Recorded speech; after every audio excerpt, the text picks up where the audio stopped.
Welcome to Sherlock Shadow Channel, where every story hides a secret. Grab your coffee, sit back, and dive into a world of twists and turns. Tell us where you're watching from. Drop your city and country in the comments.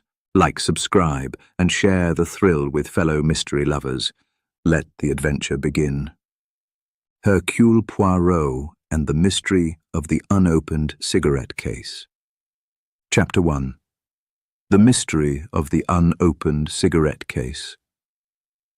I shall never forget the day that brought us to the venerable wood-panelled drawing-room of Sir Reginald Thorne's Mayfair townhouse, where the unlikeliest of enigmas would be set before my little grey cells. It was a crisp April afternoon, the kind when London's spring feels poised between promise and lingering chill. I insisted upon duty's primacy over companionable leisure, and so it was Hastings who accompanied me to the scene. We were summoned by Lady Beatrice Thorne, Sir Reginald's only daughter, whose elegant telegram had been delivered to my flat at 16 Curzon Street. The message spoke of a most disturbing discovery and begged my immediate presence. Lady Beatrice's handwriting, usually as precise as a cello's bow, was tremulous, an uncharacteristic note that hinted at both fear and urgency. I require no more than the tremor of a hand to discern that all is not as it seems. Upon arrival, I was met by the butler, a tall, hawk-nosed fellow named Merton, whose bow bespoke impeccable training, but whose eyes darted with the anxiety of one awaiting a verdict. He guided us through corridors hung with ancestral portraits, their stern visages dimly lit by salt-glass lanterns. Each gaze seemed to weigh my Belgian person, no doubt questioning what little man would dare unravel secrets woven into Thorne family silk. At last, we entered the drawing-room, a spacious chamber furnished in sober mahogany and burnished brass. Plush chairs curved invitingly around a low table strewn with open books, a porcelain vase of hyacinths, and a single unopened silver cigarette case. That object alone commanded attention. Its lid bore the Thorne family crest, a stag rampant beneath a crescent moon. Yet something was amiss. The case lay beneath a perfectly placed glass dome, an artifact on display as though it were as priceless as a Fabergé egg rather than a utilitarian treasure meant to be handled. Lady Beatrice stood by the fireplace, her slender figure draped in lavender silk, eyes rimmed pink with sleepless nights. Behind her the hearth was cold, ashes long since cleared, yet above it loomed a grand clock, its minute hand frozen at 2:17. The stillness of that moment, the frozen hand, and the untouched cigarette case all whispered of secrets waiting to be unearthed, and of a mystery more profound than any mere burglary or accident. Chapter 2. The First Clues. Poirot stood beside the silver cigarette case, his little grey cells already whirring through the permutations of possibility. Hastings watched from the threshold, notebook in hand, eager to record each nuance of the investigation. Between them lay the polished mahogany table, its surface reflecting the pale light filtering through lace-curtained windows. Dust motes drifted in the shafts of sun, as though time itself hesitated in this room of suspended secrets. "Observe, Hastings," Poirot murmured, his gloved fingertips poised just above the glass dome. The dome is pristine, no fingerprint, no smudge, yet the case beneath shows signs of gentle handling. Note the faint abrasion along the lid's edge, here. He traced a tiny pale line. Someone lifted the case, considered opening it, then replaced it with great care. Hastings peered closely. But why seal it again under glass? To prevent tampering? Perhaps, Poirot conceded, or to stage a tableau. A crime scene is often made for the eyes of others, as much as for the act itself. He straightened and surveyed the room anew. Let us inspect more broadly. They moved toward the hearth. The grand clock, frozen at 2:17, drew Hastings's attention. The butler said that's when the household staff heard Lady Beatrice's scream, Hastings noted. It matches. Yet clocks seldom break at the moment of a shout, Poirot replied.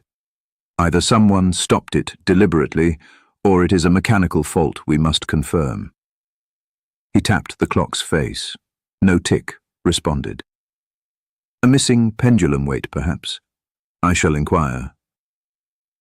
Poirot's gaze shifted to the hyacinth vase. One blossom drooped unnaturally, its petals crushed on the tabletop. A smudge of dark liquid. Coffee, tea, or something stronger. He signaled to Hastings. Examine the petals. The staining may reveal the drink's nature. Lady Beatrice hovered nearby, anxiety etched into her refined features. She offered a trembling curtsy. I apologize, Monsieur Poirot. I feared something dreadful, and I rushed in. My lady, fear often clouds our memory, Poirot soothed. We require clarity, not further distress. Would you recall precisely what you saw before you screamed? Lady Beatrice inhaled deeply. I entered the room to bring Sir Reginald his afternoon blend, Earl Grey with a hint of jasmine, as he prefers. I found him here, slumped in that armchair. She indicated a high-backed leather seat by the window. And the cigarette case beneath the dome. I called for Merton, and then nothing made sense. Poirot nodded, his moustaches quivering with thought. And Sir Reginald? Is he alive? She shivered. He is unconscious, but breathing. The doctor attends him. She lifted her skirts and moved to the intruding sunbeam as though seeking warmth. Merton insisted we seal everything. The dome was already in place when I returned. Curious, Poirot mused. Let us examine the armchair. He approached, eyes narrowing on the upholstery. A faint smear of dark residue clung to one armrest. He dabbed a handkerchief to test it. That, Hastings, is not tea, possibly ink or a very dark wine. Hastings frowned. Ink? From a pen? Or from a spilled carafe of port, Poirot allowed.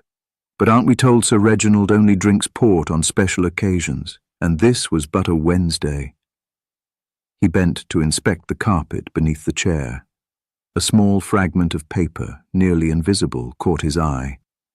He picked it up with gloved care, half a torn page from a letter, the end of a sentence. To confront you at once, do not underestimate. The final words were missing. A letter indeed, Poirot said, tucking the fragment into a glassine envelope Hastings produced. Someone tore this deliberately. What message did Sir Reginald receive, and who sent it? He looked toward Lady Beatrice. My lady, do you know of any correspondence arriving today? She shook her head. None unusual. Father received letters daily, business inquiries, family notes, but nothing alarming. Then our first clue, Poirot pronounced, is that someone preferred secrecy. They destroyed evidence and then arranged the scene under glass to suggest nothing had been touched. Yet their haste left that abrasion, that liquid smear, and this torn letter.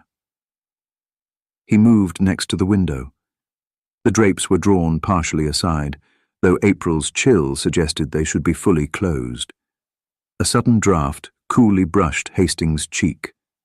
Open window, Poirot? Hastings ventured. A fine point, Poirot agreed. Indeed, one latch on the casement was loose. An entrance or exit? Possibly for a faint of heart who desired to appear as innocent intermediate. Note the fresh mud on the sill. He dropped to his knees and found a clod of damp earth. Garden soil, likely from the west terrace. We must question the gardener.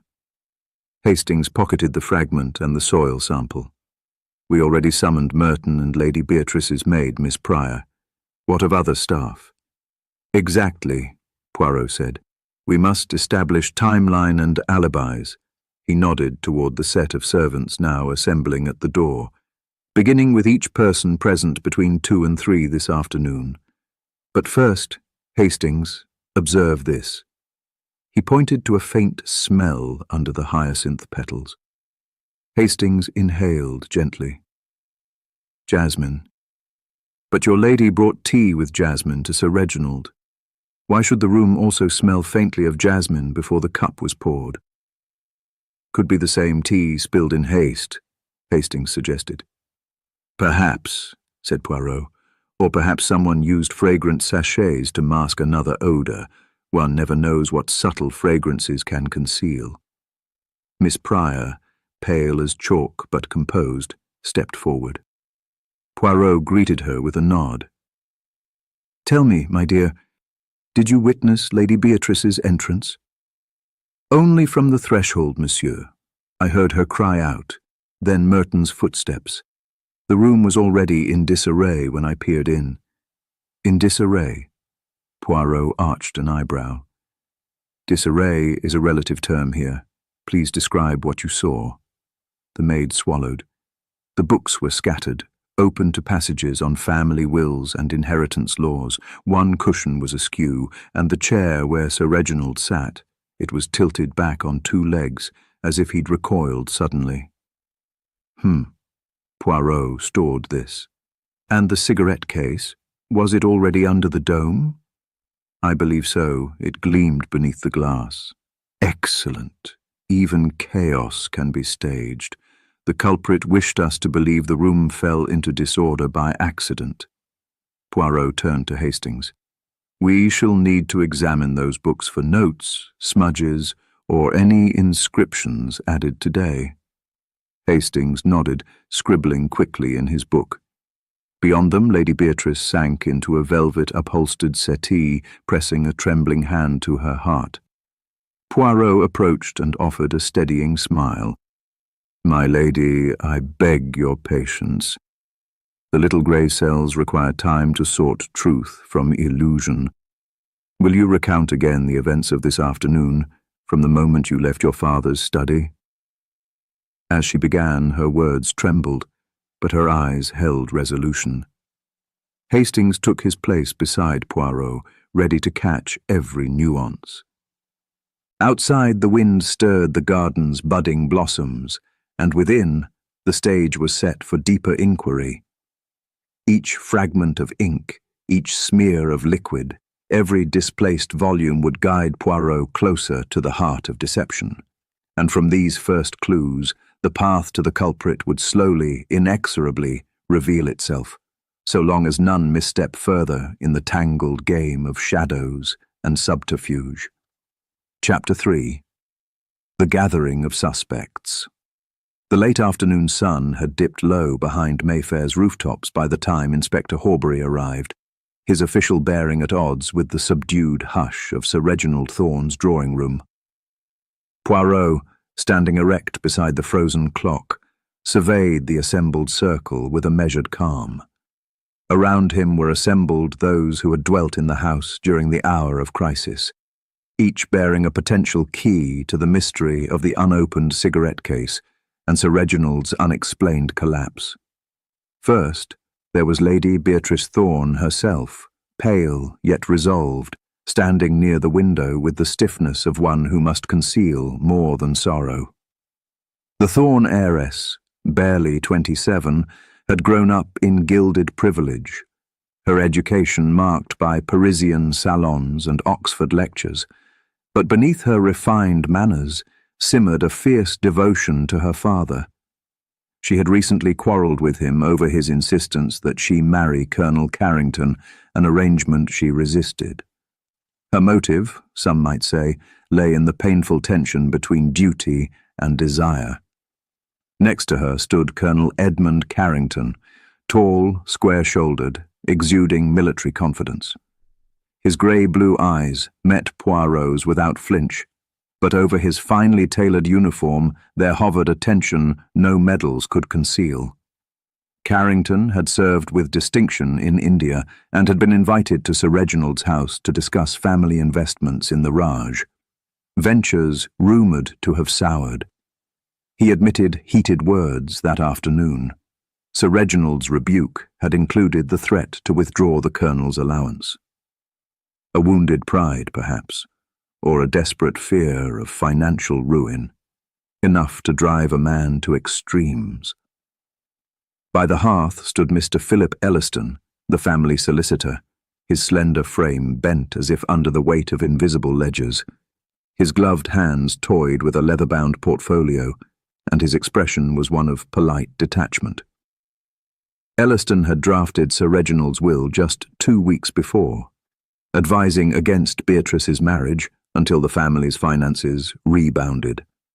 Rumour held that the solicitor himself stood to gain from certain clauses, an inheritance of fees, if not more.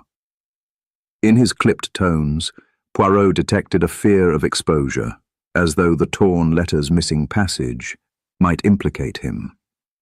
To Poirot's left, the butler, Merton, maintained the posture of a man unaccustomed to scrutiny. His narrow shoulders and hawk-like nose lent him the appearance of someone perpetually on guard. Merton had served the Thorns for over a decade, his loyalty unquestioned, yet whispers suggested a nighttime tryst with Miss Pryor, the housemaid. Loyalty and passion, Poirot knew, made strange companions.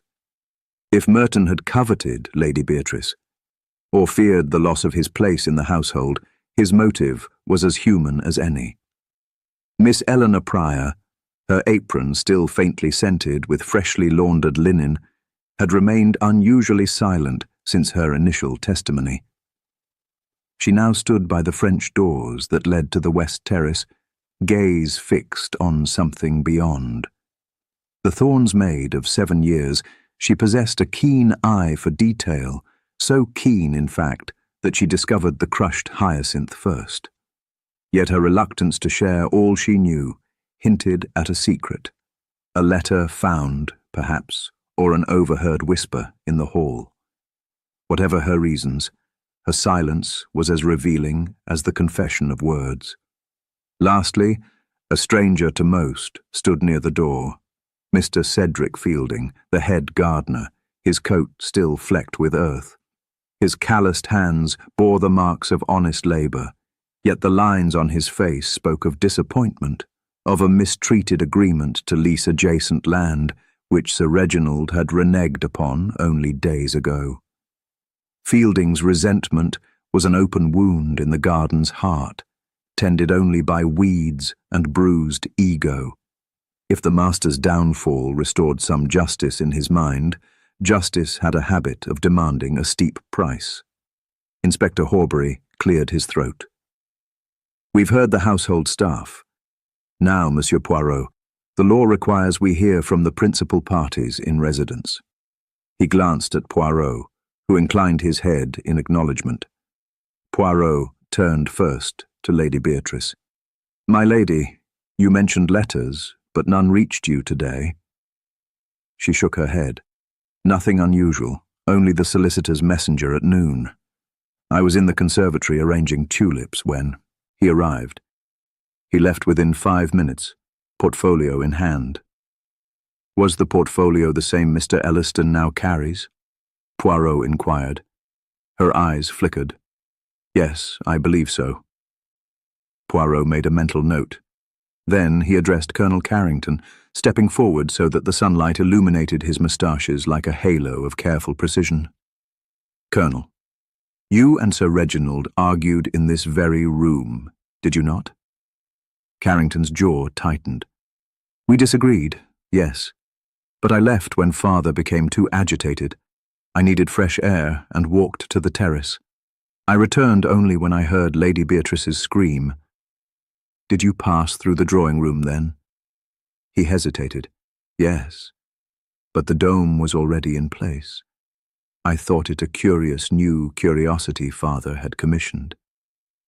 He offered a tight smile. Poirot's eyes twinkled. "Curiosities often hold truths, Colonel. though not always the ones we seek. He then approached Mr. Elliston, who straightened, clutching his portfolio.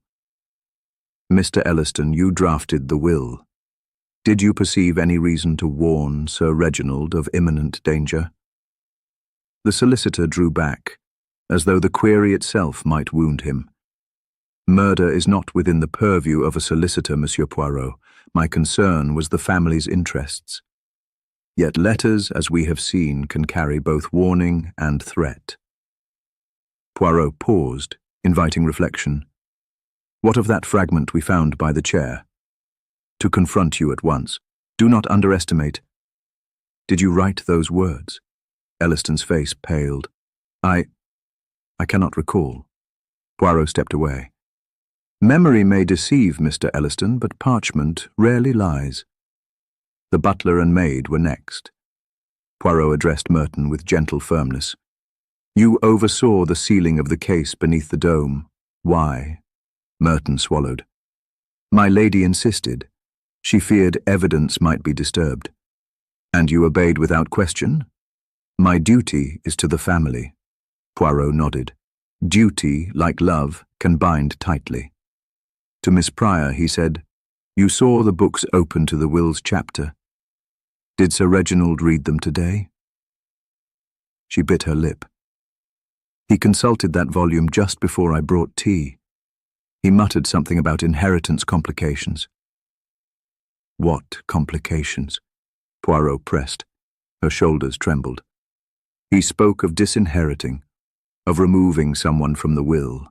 I do not know whom." Finally, Poirot turned to Mr. Fielding, who shifted from one boot to the other. "Mr. Fielding, that soil found on the sill, yours?" Fielding winced. "I walked the terrace at 2 o'clock. A stray clod may have stuck to my shoe, but I went directly to the potting shed after your scream." "Yet you cleared the garden alone?" Poirot persisted. "No one saw you?" The gardener shrugged. "I asked young Pritchard to water the roses and went inside when I heard the alarm."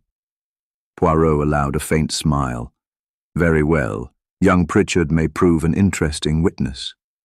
As the inspector made notes, Poirot surveyed the group.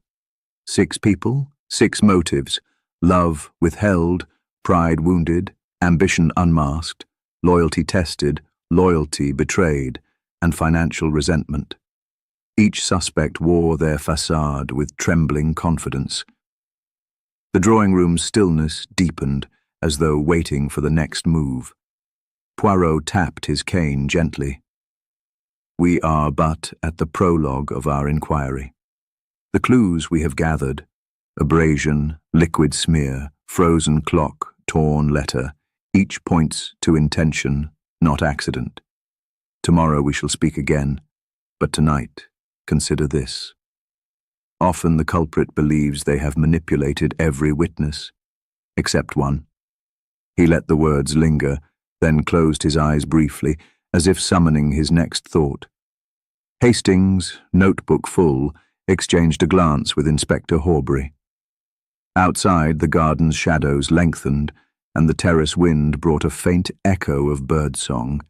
Yet within the house, suspicion reigned.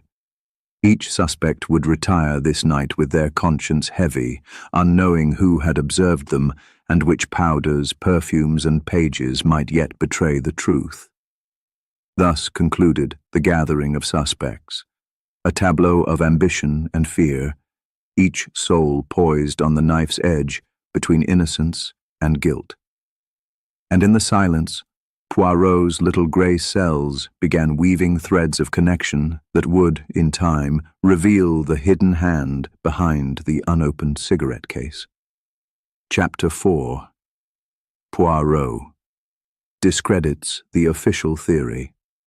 The following morning, a hush lay over the drawing room as if the house itself were holding its breath. Inspector Horbury stood before the assembled servant staff and key household members, ready to deliver the official account of events. He cleared his throat and began in measured tones. Sir Reginald Thorne had been discovered collapsed in his armchair at approximately 2:17 p.m. The result, he asserted, of accidental poisoning by contaminated tea. The inspector's voice carried authority, yet his facts lacked the precision demanded by so finely wrought a mystery. Poirot remained seated by the fireplace, his posture unassuming, but his moustaches bristling with anticipation. Hastings stood beside him, notebook at the ready.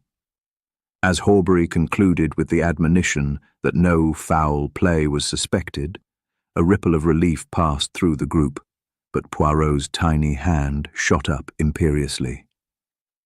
"Pardon, Inspector," Poirot interjected, voice soft but firm. "Accidental poisoning? Pray tell us how the poison entered the tea, and why the cup remained untouched in Sir Reginald's hand." Inspector Horbury hesitated, casting a glance toward Lady Beatrice, whose cheeks had flushed at the mention of tea. The cup stood by his side, Monsieur Poirot, and the tea was found to contain a minute quantity of aconite. He allowed a distant note of triumph, probably ingested inadvertently when he raised the cup to his lips. Poirot's grey eyes gleamed. Ah, but the cup was cold. Sir Reginald had not sipped since his collapse. He rose and crossed to the low table, lifting the porcelain vessel with inevitability. "Observe." With the gentlest tilt, he demonstrated the absence of any residual warmth. "Moreover, the fragrance of jasmine is present, yet the taste would betray the bitter sting of aconite even in a diluted brew. Sir Reginald, were he able to speak, would have spat it out immediately." The assembled witnesses exchanged uneasy murmurs. Inspector Horbury's brow furrowed. "And you, Monsieur Poirot, suggest something else?" "Indeed." Poirot placed the cup back and turned to the frozen clock above the mantel. The clock stopped at 2:17, but its mechanism is such that it winds only once every 24 hours. If it ceased, it was for want of winding or by design. He tapped the dial. "Yet I find the key in the winding box, turned precisely half a revolution." Someone paused the clock to mark a moment, and yet failed to reset it. Hastings added softly, "The staff heard no ticking before Lady Beatrice's arrival." He recorded the correction in his book. Poirot nodded approvingly. The inspector's confidence wavered. Poirot seized the moment to expose the flaws in the official narrative, stepping slowly through each detail. The dome conceals fingerprint smudges. The abrasion on the cigarette case proves it was handled. The clod of earth betrays an outdoor exit. The torn letter suggests threat or warning. And the liquid on the armchair is not tea at all, but ink, specifically from Elliston's solicitor's pen. Would you truly believe Sir Reginald Thorne imbibed ink willingly? A collective gasp rose. Mr. Elliston shifted but met Poirot's gaze. Poirot continued, "No, we see here a staged accident.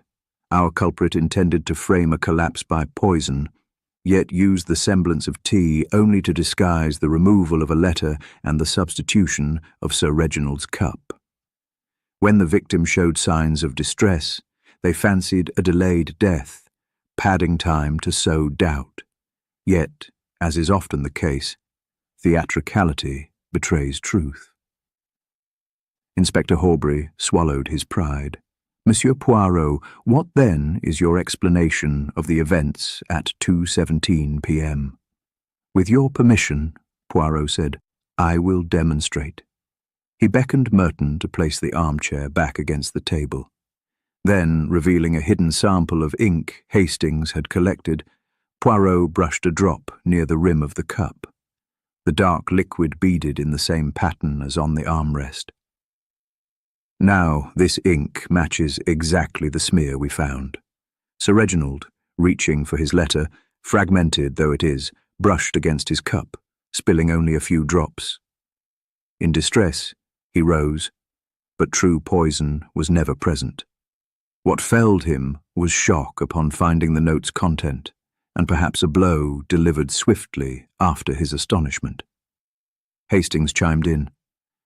The letter spoke of disinheritance, someone on whom Sir Reginald had intended to inflict financial ruin. His reaction was visceral. And note the crushed hyacinth, Poirot added, plucking the petal from the table. That blossom fell when Sir Reginald gasped and recoiled, not when he sipped. The scene is recreated with tragic overstatement, but the culprit misjudged the strength of our victim's constitution. Lady Beatrice's hands fluttered to her throat. Then you believe this was an attempt on his life? Not an accident? A calculated attempt, Poirot confirmed, but one poorly executed. He paused, letting his words settle like sediment. Therefore, Inspector, I submit that we treat this case as a murder attempt, not a mere accident. Our suspect remains among those present, and their morning alibi must be re-examined. Inspector Horbury nodded, chastened, but grateful. We will. Withdraw the accidental verdict. He turned to the staff. Remain in the house. No one is to leave until further notice. As the room emptied, Poirot addressed Hastings in a subdued voice. You see, mon ami, the official theory is but a house of cards, frail and easily toppled by logic.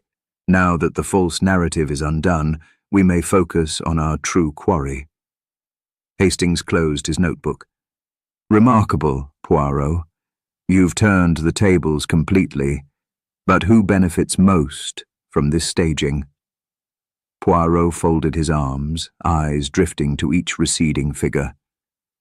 The answer lies in the fragments we've gathered, the torn letter, the pacing of footsteps on the terrace, the absent pendulum weight, and the faint perfume of jasmine meant to mask the acrid tang of ink. We must follow each thread, no matter how slender, until the culprit's artifice unravels.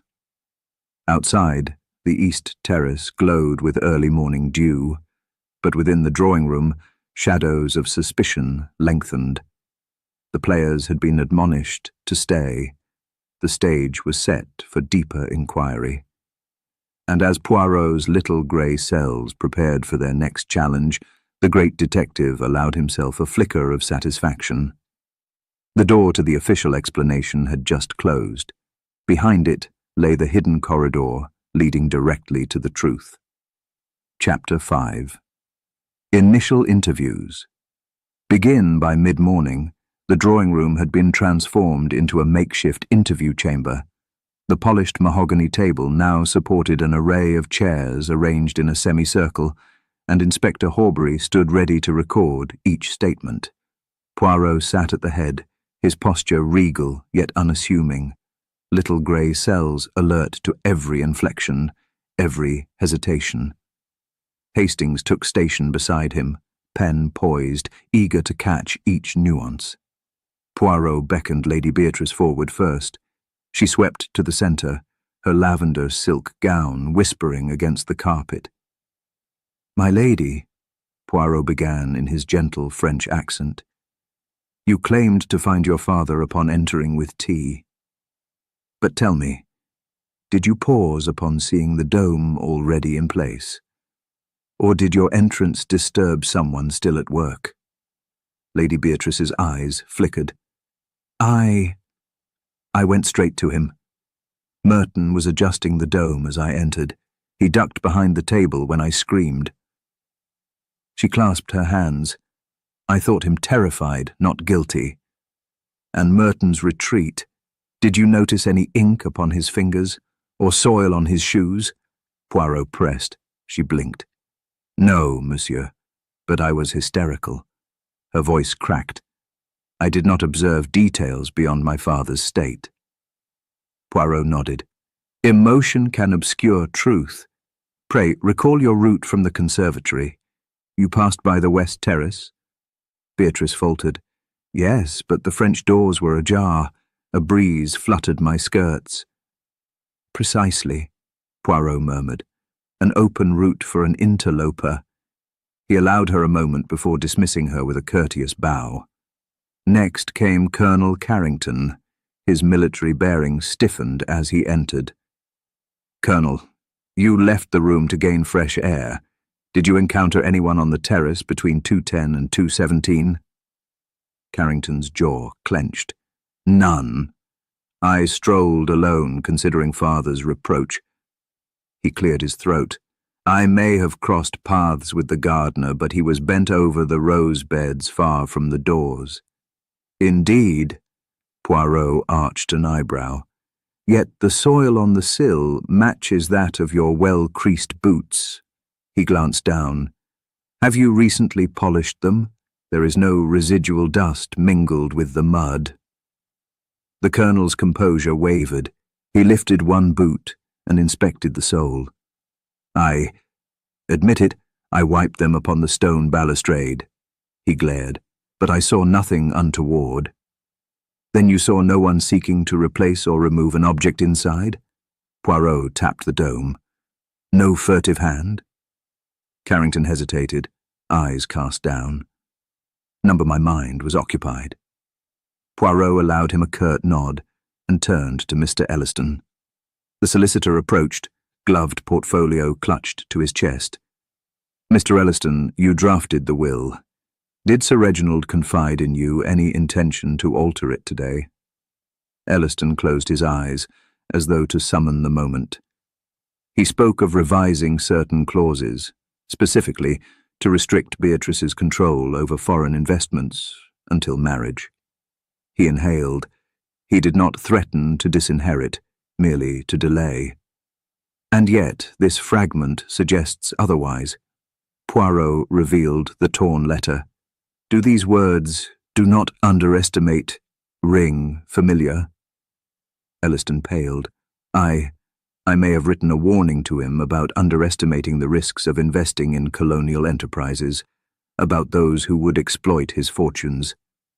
His voice trembled. "If I tore it, it was to prevent worry." Poirot tilted his head. "But the ink on the armchair matched this portfolio's fountain pen. You spilled the note's warning and then attempted to conceal its existence."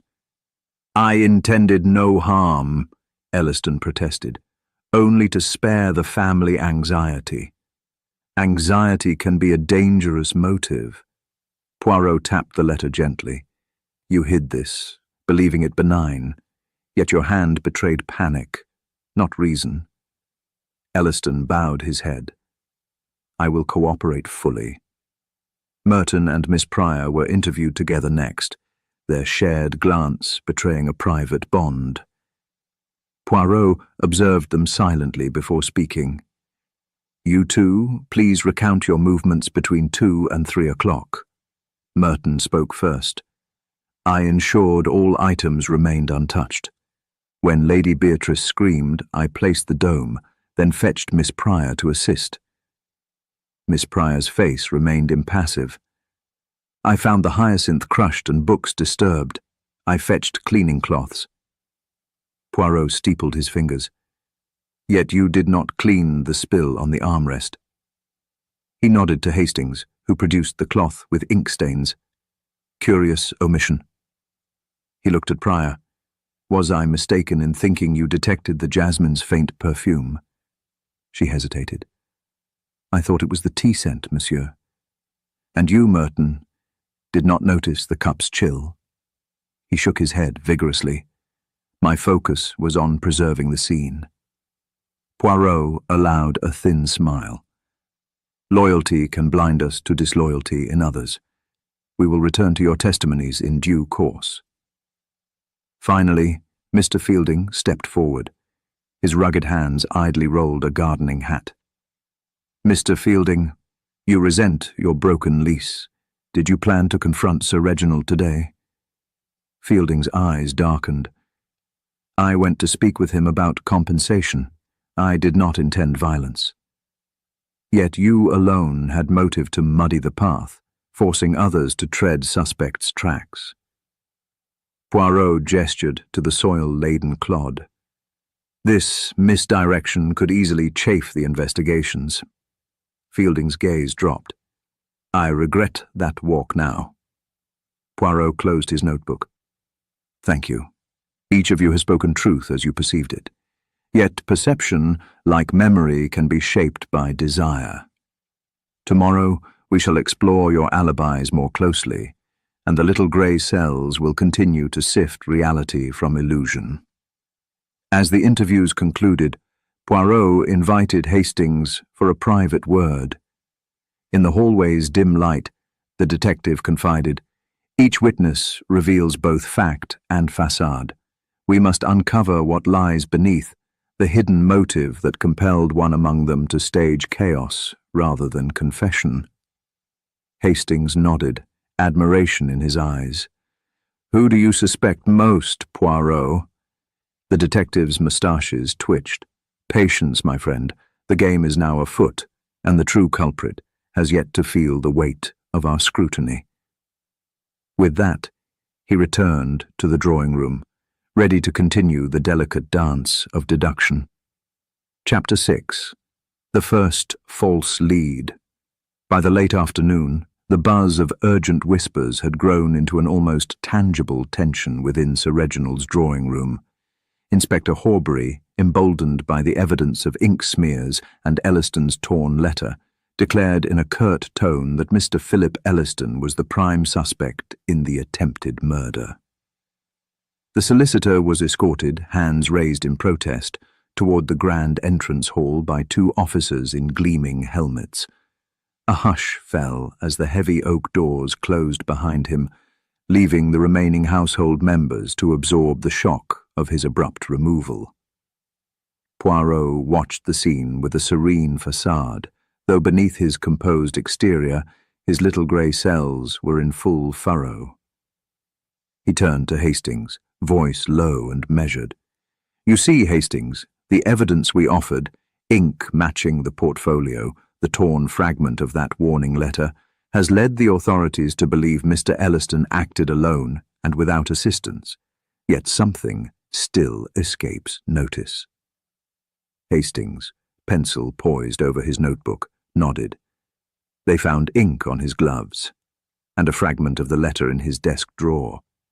"It does seem damning, Poirot." He traced the arc of a smudge on the table with his finger. "But I sense your reservation." Poirot's moustaches quivered. "Just so. The official theory is tidy, too tidy. The criminal mastermind seldom allows such straightforward conviction, for it hinges on one person's act. Real cunning involves layers, Hastings, an accomplice, a red herring, or an overlooked motive." Lady Beatrice, still draped in her lavender silk, approached. Her eyes glistened with anxiety. "Monsieur Poirot, now that Mr. Elliston is held, can we rest assured my father will recover safely?" "Our immediate duty is to your father's health," Poirot replied gently. "But rest must wait until the truth is fully revealed. I beg you, my lady, to summon any further recollections. Did Mr. Elliston ever handle the domes? Glass? Or did you see him near the clock before—" He paused, searching her face. "Before Sir Reginald collapsed?" She frowned, brow knitting. "He was at the desk when I brought the tea. Later, I saw him near the fireplace, consulting those books on the inheritance clause. But I did not see him wind the clock." "Very good." Poirot bowed his head briefly. "And you, Colonel Carrington?" He turned to the military man, who leaned against a bookshelf with arms folded. "The inspector's query did not include you, for the evidence pointed elsewhere. Yet your name arose in the torn letter's margin, in one of Sir Reginald's annotations. You see, Hastings, Sir Reginald had scribbled EC beside the phrase, 'Do not underestimate,' on the letter before tearing it. That evidence was overlooked in the rush to arrest." Hastings' eyes widened. "Do you believe Colonel Carrington edited the letter?" "Possibly, or at the very least it implicates him in the intended confrontation. Note also that the pendulum weight we retrieved from the clock mechanism bore a subtle engraving, the initials E.C. Poirot paused, letting the implication settle. Yet Carrington's boasts of loyalty to Sir Reginald would never allow him to sabotage his friend so openly. One must wonder if someone framed both Elliston and Carrington to distract us from a third party entirely. Inspector Horbury cleared his throat. Monsieur Poirot, if you believe the arrest of Mr. Elliston is erroneous, do you propose we release him immediately? By all means, Poirot replied, but I recommend we secure further evidence beforehand. It would be most inconvenient to release him only to rearrest him later. He cast a gentle glance at the inspector. We must avoid error for the sake of justice. Horbury nodded and placed a call on the room's telephone. As Elliston's door clicked open in the hall, the officers reappeared and released him. The solicitor returned, shaken but graciously composed, offering heartfelt apologies to Lady Beatrice before retreating to the library. A collective sigh of relief rose among the onlookers, but Poirot's expression remained inscrutable. Later, as the household settled into uneasy routines, Poirot invited Hastings to join him in the library. The walls were lined with heavy volumes on law, colonial trade, and English heritage, their leather spines gleaming in the lamplight. On a side table, the restored silver cigarette case gleamed beneath its dome, immaculate and mocking. Poirot poured 2 glasses of Madeira from a slender decanter. A toast, Hastings, he said, raising his glass, to the first false lead of our investigation. Hastings clinked his glass against Poirot's. To your little grey cells, mon ami, for spotting what the inspector's eyes overlooked. They sipped the rich wine, and Poirot's gaze drifted over the faint smudges of ink on the table's edge and the torn fragment displayed in a glassine envelope. Consider, my friend, that Mr. Elliston's motive, fee-based inheritance clauses, was trifling compared to others here. The true culprit wished to divert attention toward the solicitor's mess of red tape while they proceeded undetected. Hastings leaned forward. You think someone engineered Elliston's arrest deliberately?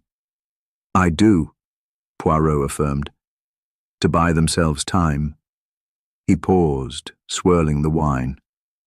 The real murderer needed the household to believe the threat had come from within the legal quarters, whereas the fatal strike was aimed at silencing Sir Reginald before he could reveal a more damning secret.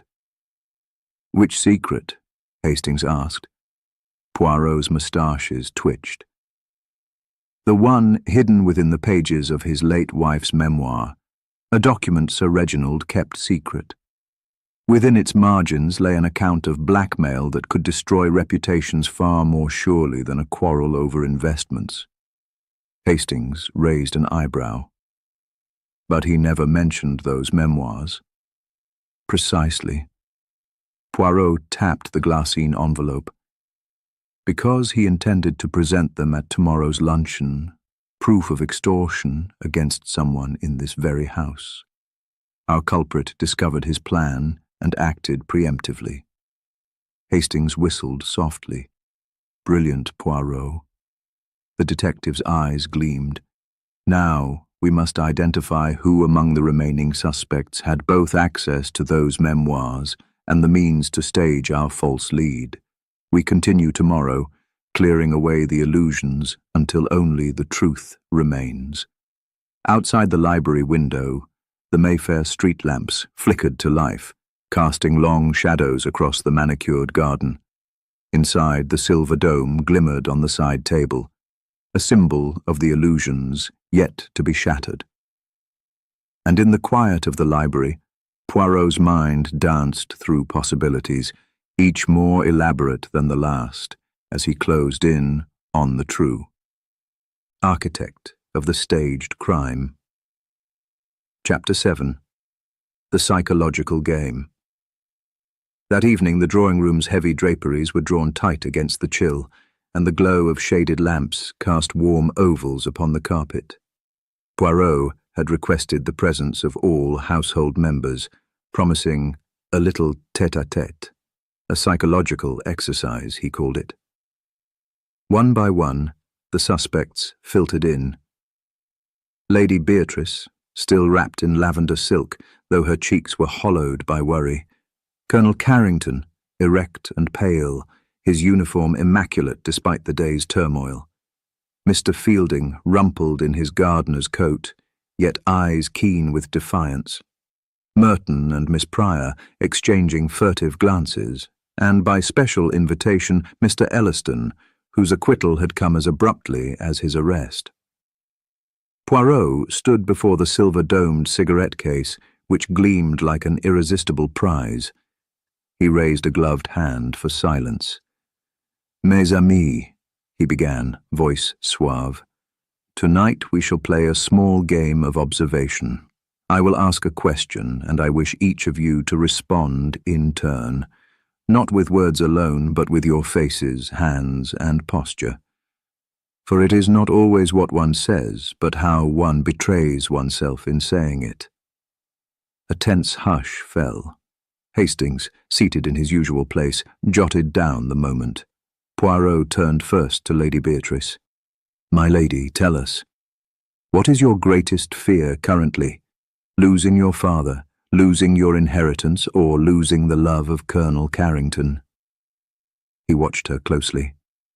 Beatrice's hand fluttered to her throat. She drew a quivering breath. "Losing my father," she said at last, eyes shining. "Without him, all else is empty." Yet as she spoke, her gaze drifted involuntarily toward Carrington, and her fingers closed in a pale knot on the arm of her chair. Poirot nodded. "Thank you.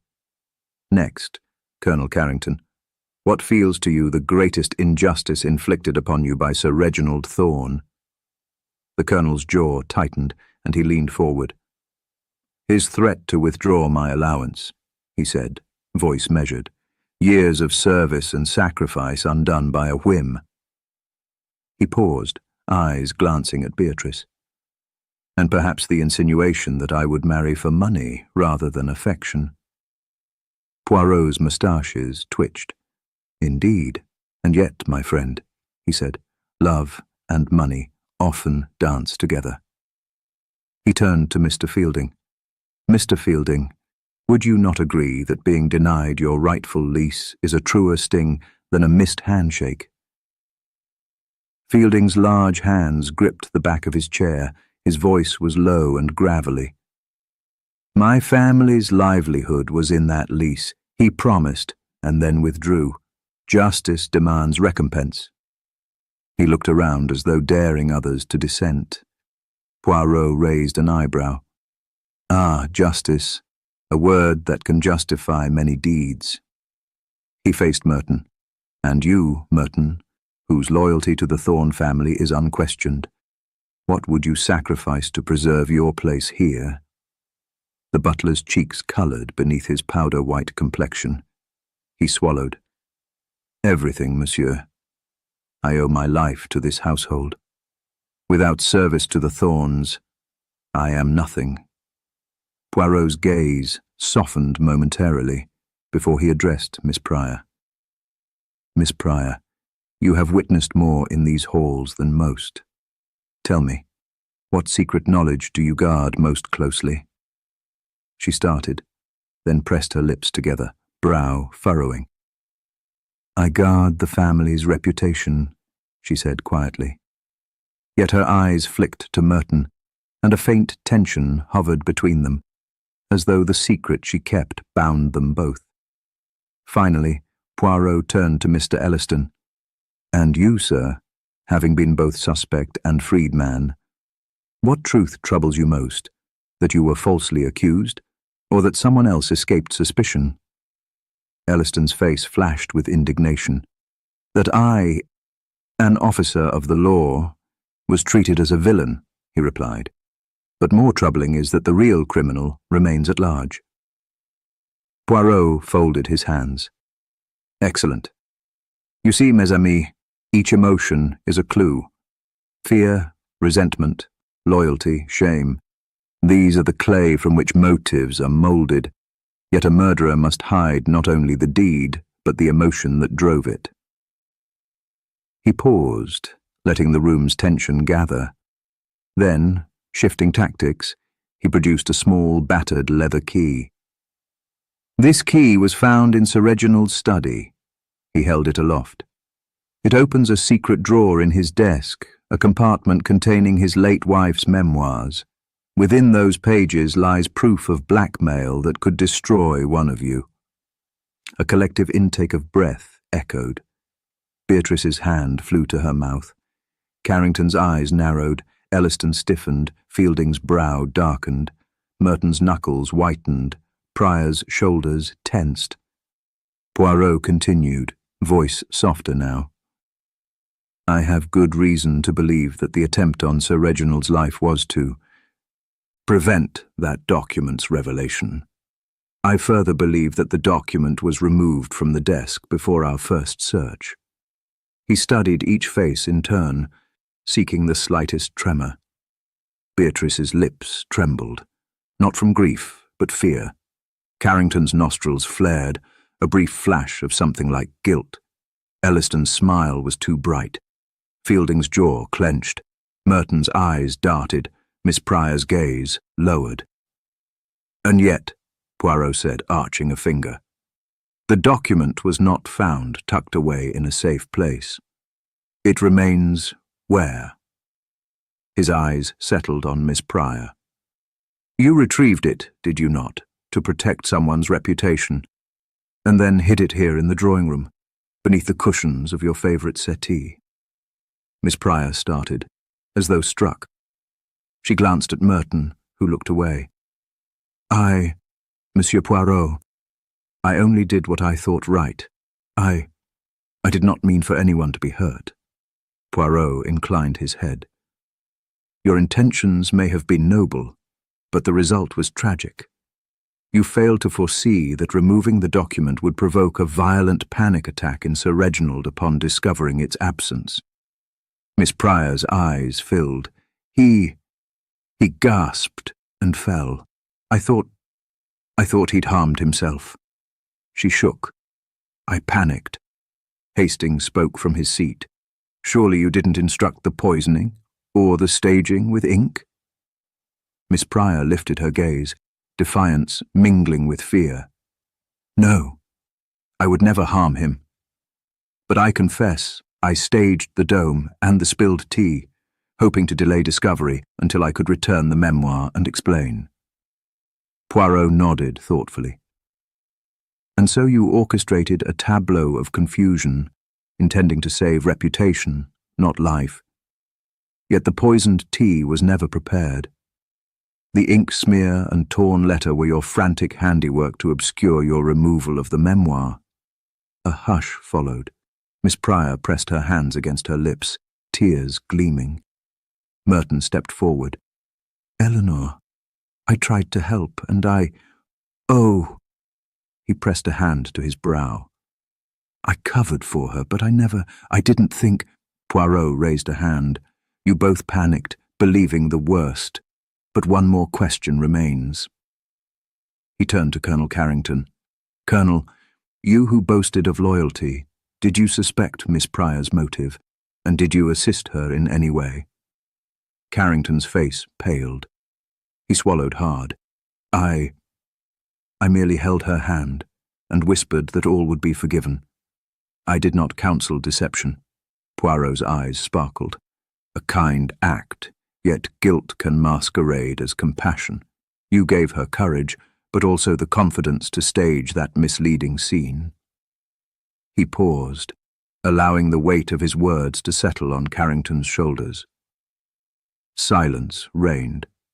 Poirot folded his arms.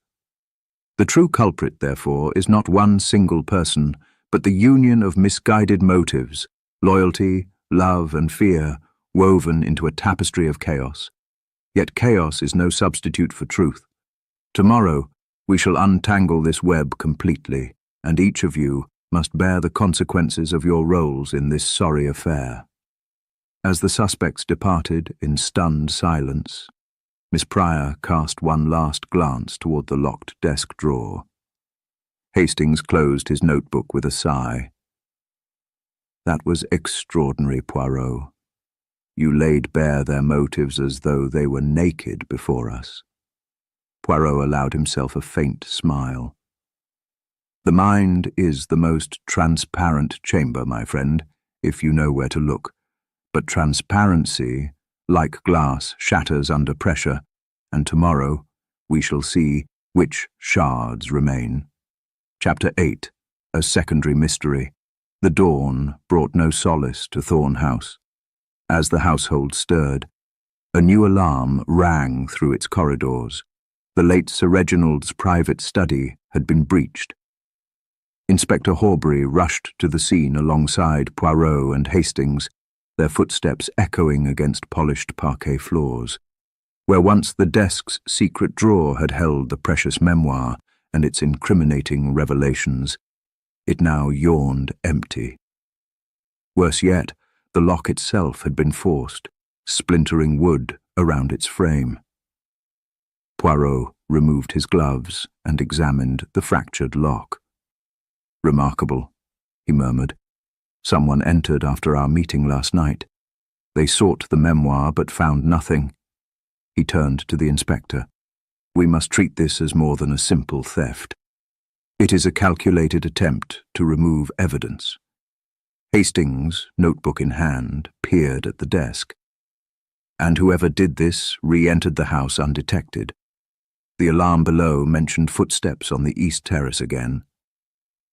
Poirot nodded. Our culprit is bold, Hastings. Bold and desperate. He tapped the splintered wood gently.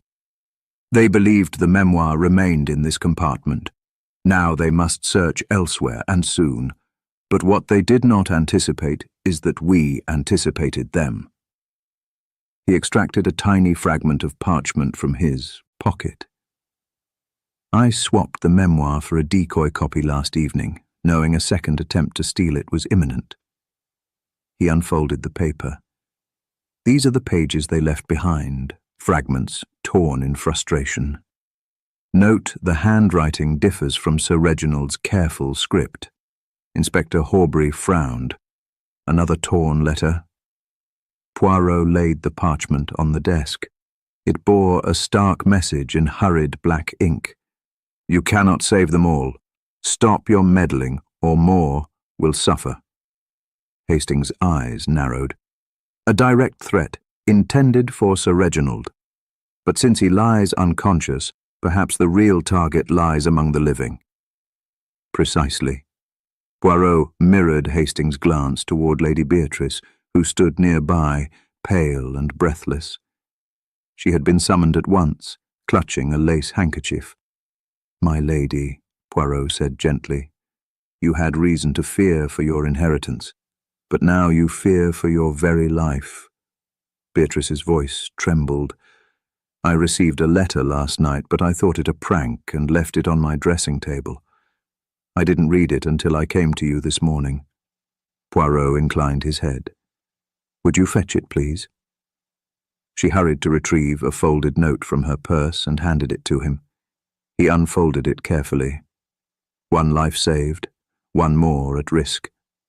Beware the gardener's revenge. He holds more than soil beneath his fingernails. Merton covered his mouth in shock. Fielding's face darkened. Pryor and Elliston exchanged anxious looks. Carrington's jaw tightened. Poirot studied Beatrice's eyes. My lady, did you show this to anyone? No, she whispered. I was terrified. I locked it away and hoped it would go away. As did our first threat, Poirot observed, and yet here we see a pattern.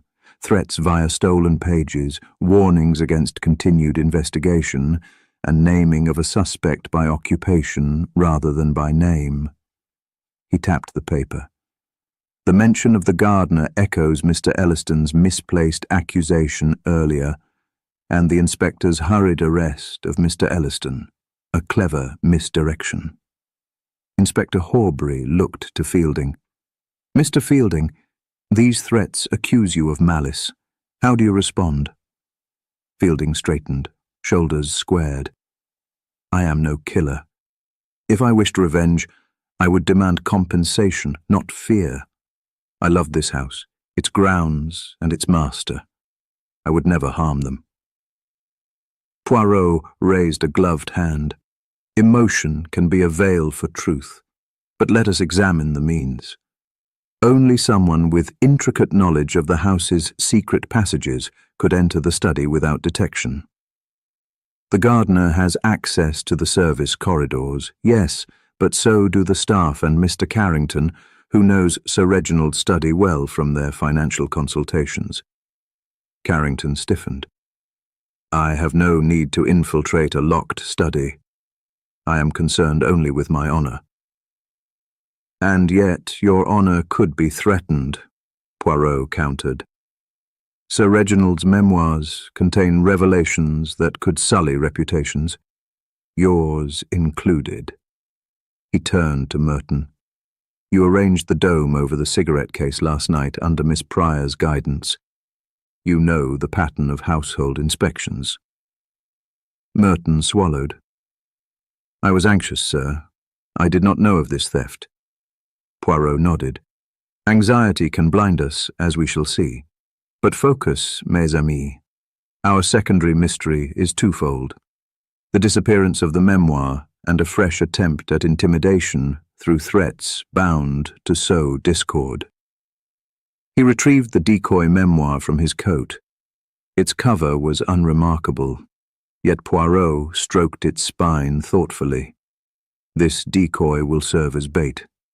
We must let the thief believe they have acquired the real memoir. They will reveal themselves when they seek to exploit its contents. Hastings frowned.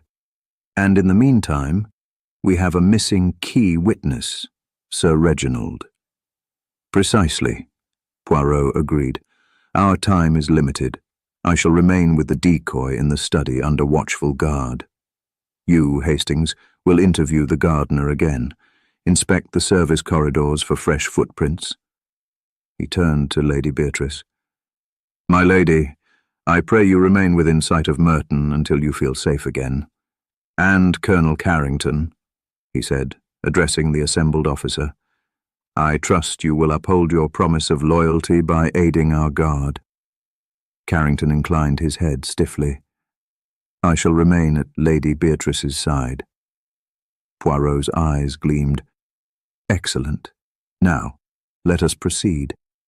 Hastings, we begin with the service stairs at the west corner. You may discover that the thief's haste belies familiarity, and familiarity may lead us to the culprit's identity. As Hastings departed, Poirot lingered in the study's half-light, gazing at the empty drawer and the fresh lock splinters. Behind him, the decoy memoir rested, its pages unread yet alive with potential. Outside, the wind stirred the budding roses, and within, the house's hush held its breath once more. A second mystery had taken root, layering the original crime with a renewed urgency, and in that intertwined web of theft and threat, Poirot sensed the true culprit edging closer to an irreversible blunder. Chapter 9. Hidden Connections. Late that afternoon, a weary Hastings returned from his circuit of the service corridors, soil-smeared but triumphant. He burst into the study where Poirot sat beside the decoy memoir, its cover innocuous under the desk lamp's glow. Monsieur, I have good news, Hastings announced, depositing a pair of muddy boots on the mat and spreading a set of footprints on blotting paper. These prints lead from the gardener's shed to the east wing, but curious patterns suggest someone crossed in cleaned footwear, transferring the mud from beneath their soles. It seems our intruder changed shoes mid-route. Poirot steepled his fingers. Fascinating. The gardener's boots bear deep treads, yes, but these tracks are shallower, resembling Miss Pryor's slipper heels. He examined the blotting imprint. I conclude that Miss Pryor accompanied Mr. Fielding or used his path to avoid detection. He paused. eyes narrowing. Yet why involve her in a burglary of the memoir, unless their secrets intersect? Hastings frowned. Miss Pryor said she hid the memoir to protect Lady Beatrice's reputation, not for personal gain. If she sought help, she might have enlisted Fielding, whose loyalty lies to the Thorns. Poirot nodded.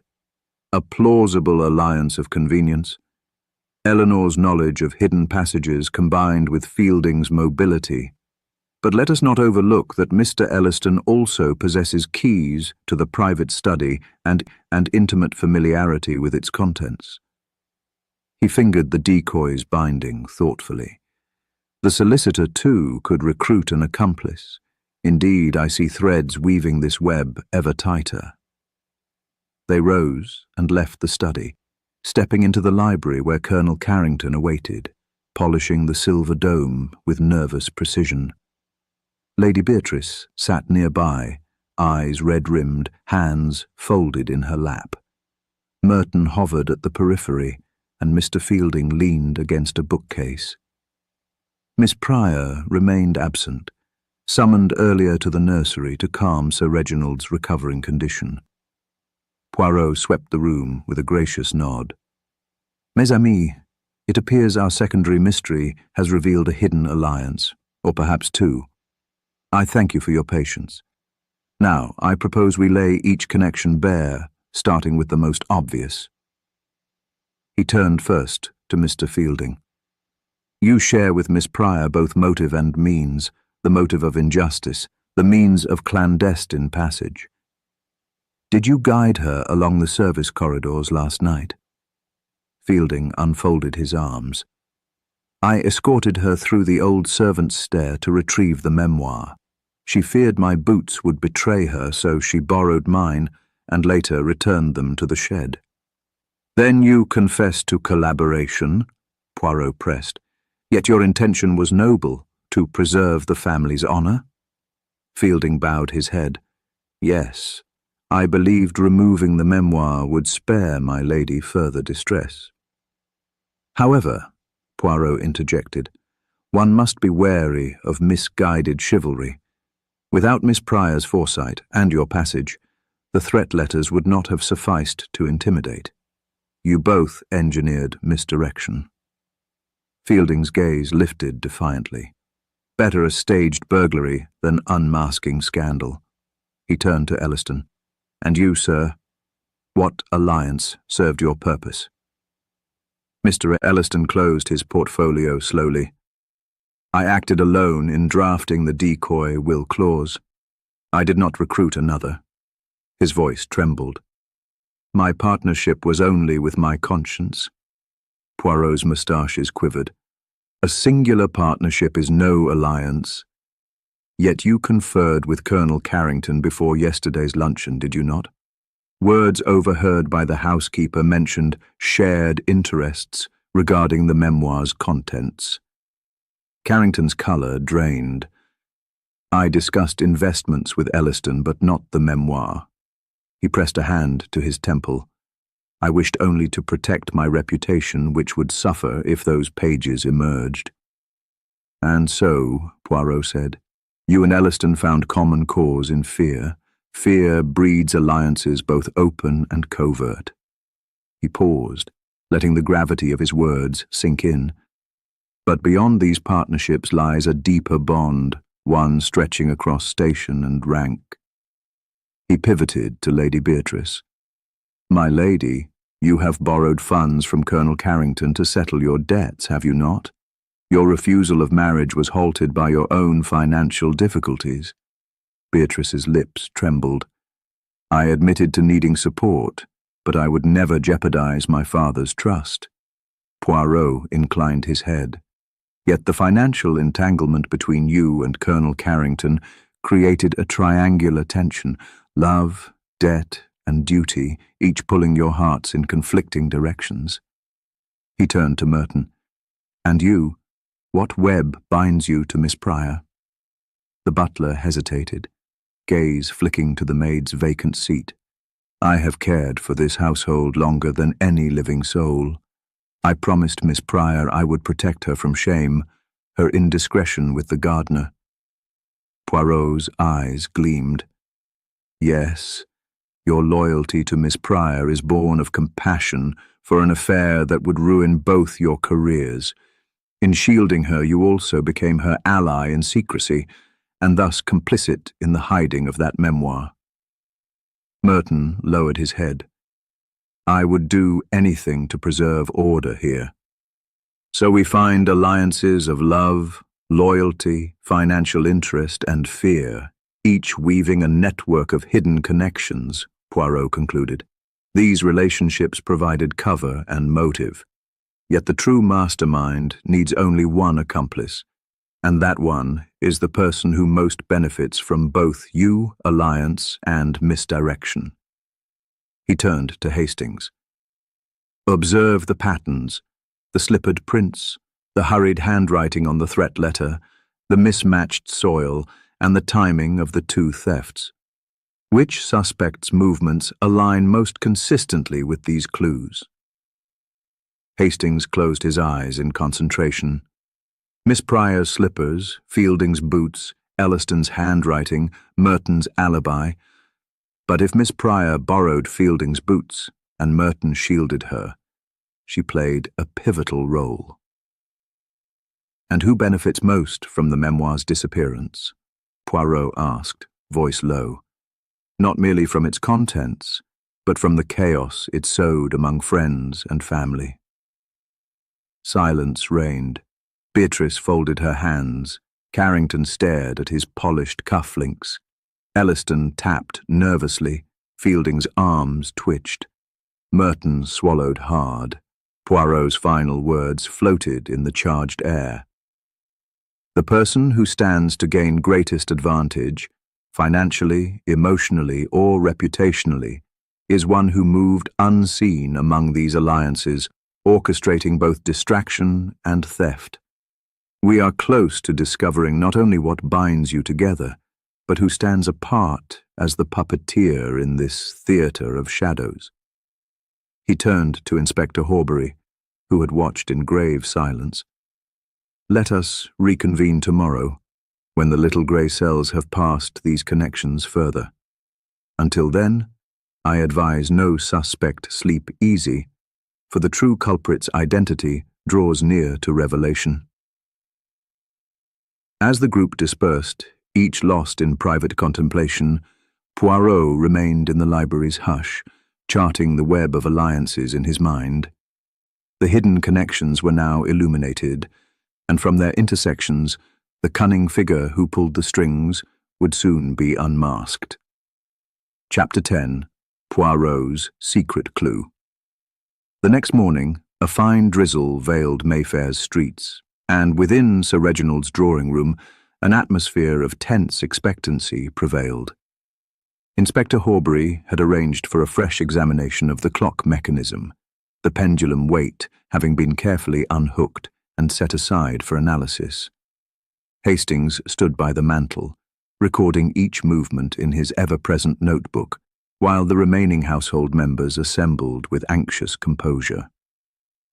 Poirot entered, cane in hand, his grey eyes alight with anticipation. Without a word, he moved toward the clock and gently lifted its face, revealing the inner workings. The inspector and Colonel Carrington peered over his shoulder. Lady Beatrice hovered nearby, handkerchief clutched tightly, and Merton and Fielding exchanged uneasy glances. Miss Pryor, summoned at last, stood just inside the doorway, her expression guarded. Poirot's gloved fingertips touched the pendulum's slender rod. "Observe," he said softly, "this engraving upon the weight." He rotated the weight to display 4 delicate letters, ECF. Hastings leaned in, adjusting his spectacles for a closer look. ECF, Hastings repeated. "We saw EC before on the torn letter and the clock key. Is the F new?" Poirot nodded. "Indeed. Why would these initials appear here hidden from casual view? They are not the clockmaker's mark, nor belong to the Thorne family, and yet they correspond to someone present. His gaze travelled slowly from Colonel Carrington to Mr. Fielding, then to Miss Pryor, whose lips parted in surprise. Fielding's brows furrowed. My initials are CF, not E, CF. Ah, but in reverse, Poirot said, tapping the weight. You might inscribe FC, stand for Fielding, but ECF suggests 3 names, first, middle, and last, of which only one set matches these letters exactly. Miss Pryor's hand flew to her breast. Eleanor Caroline Pryor. My initials would be ECP. Poirot's moustaches quivered. Quite so. We are left with one pairing. Edmund Charles Carrington, ECC, and Philip Edward Elliston, PEE, neither of which match precisely. But consider Mr. Fielding's full name, Edgar Charles Fielding. He held the weight aloft. Thus ECF. Hastings's eyes widened. Edgar Charles Fielding. So the gardener's true name, and the secret in his name, was etched here. Fielding swallowed hard. I never thought to hide my middle name from anyone. Yet you did hide it, Poirot continued. Sir Reginald had discovered that you adopted the name Edgar to mask your lineage, a Thorne cousin disavowed decades past. You returned under an assumed identity to reclaim your inheritance. Fielding's shoulders slumped. I confess it was I who forced the memoir's removal, believing it contained proof that my grandfather had been unjustly disinherited. Poirot folded his arms. That explains your intimate knowledge of the secret passages and the service corridors. You confided in Miss Pryor, trusting her discretion. He turned to Miss Pryor. You aided him out of misplaced loyalty, staging the dome and ink smears to divert suspicion. Miss Pryor's eyes brimmed. He told me of his true identity and begged me to help him. But I never imagined it would lead to such peril. Poirot nodded gravely.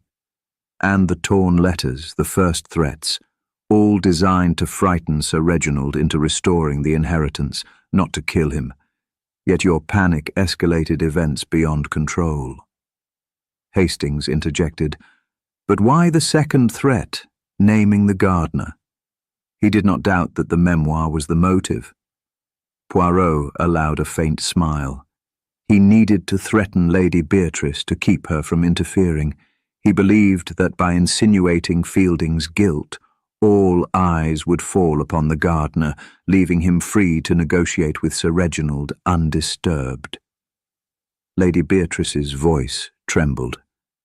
So father was never in danger of poisoning, only of shock and betrayal? Exactly, Poirot confirmed. No poison was ever used. The ink and tea were theatrics. The true injuries were those of trust and blood pressure. Inspector Horbury stepped forward. Monsieur Poirot, this revelation alters everything. Mr. Fielding, you will come with us to explain your actions. Fielding bowed his head. I will face justice for my deceit, but know that my intentions were guided by family honor. Poirot turned to the others. Each of you played a role, some knowingly, others unwittingly, in this drama of concealment. But now that the secret is out, the path to resolution lies open. He paused, lifting his chin. We have unmasked the hidden identity. Tomorrow we shall confront Sir Reginald with this truth and allow his recovery to deliver final justice. As the household members retired, subdued by the weight of disclosures, Hastings closed his notebook with satisfaction. Remarkable, Poirot. That single engraving unearthed the gardener's true identity. Poirot tapped his temple. It is the smallest clue, the secret engraving hidden from view, that often illuminates the darkest mysteries.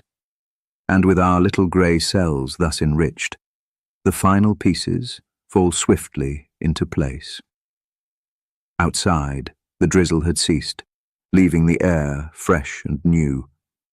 Within Thornhouse, however, the day's revelations lingered like a fragrance, intense, inescapable, and destined to transform every life it touched.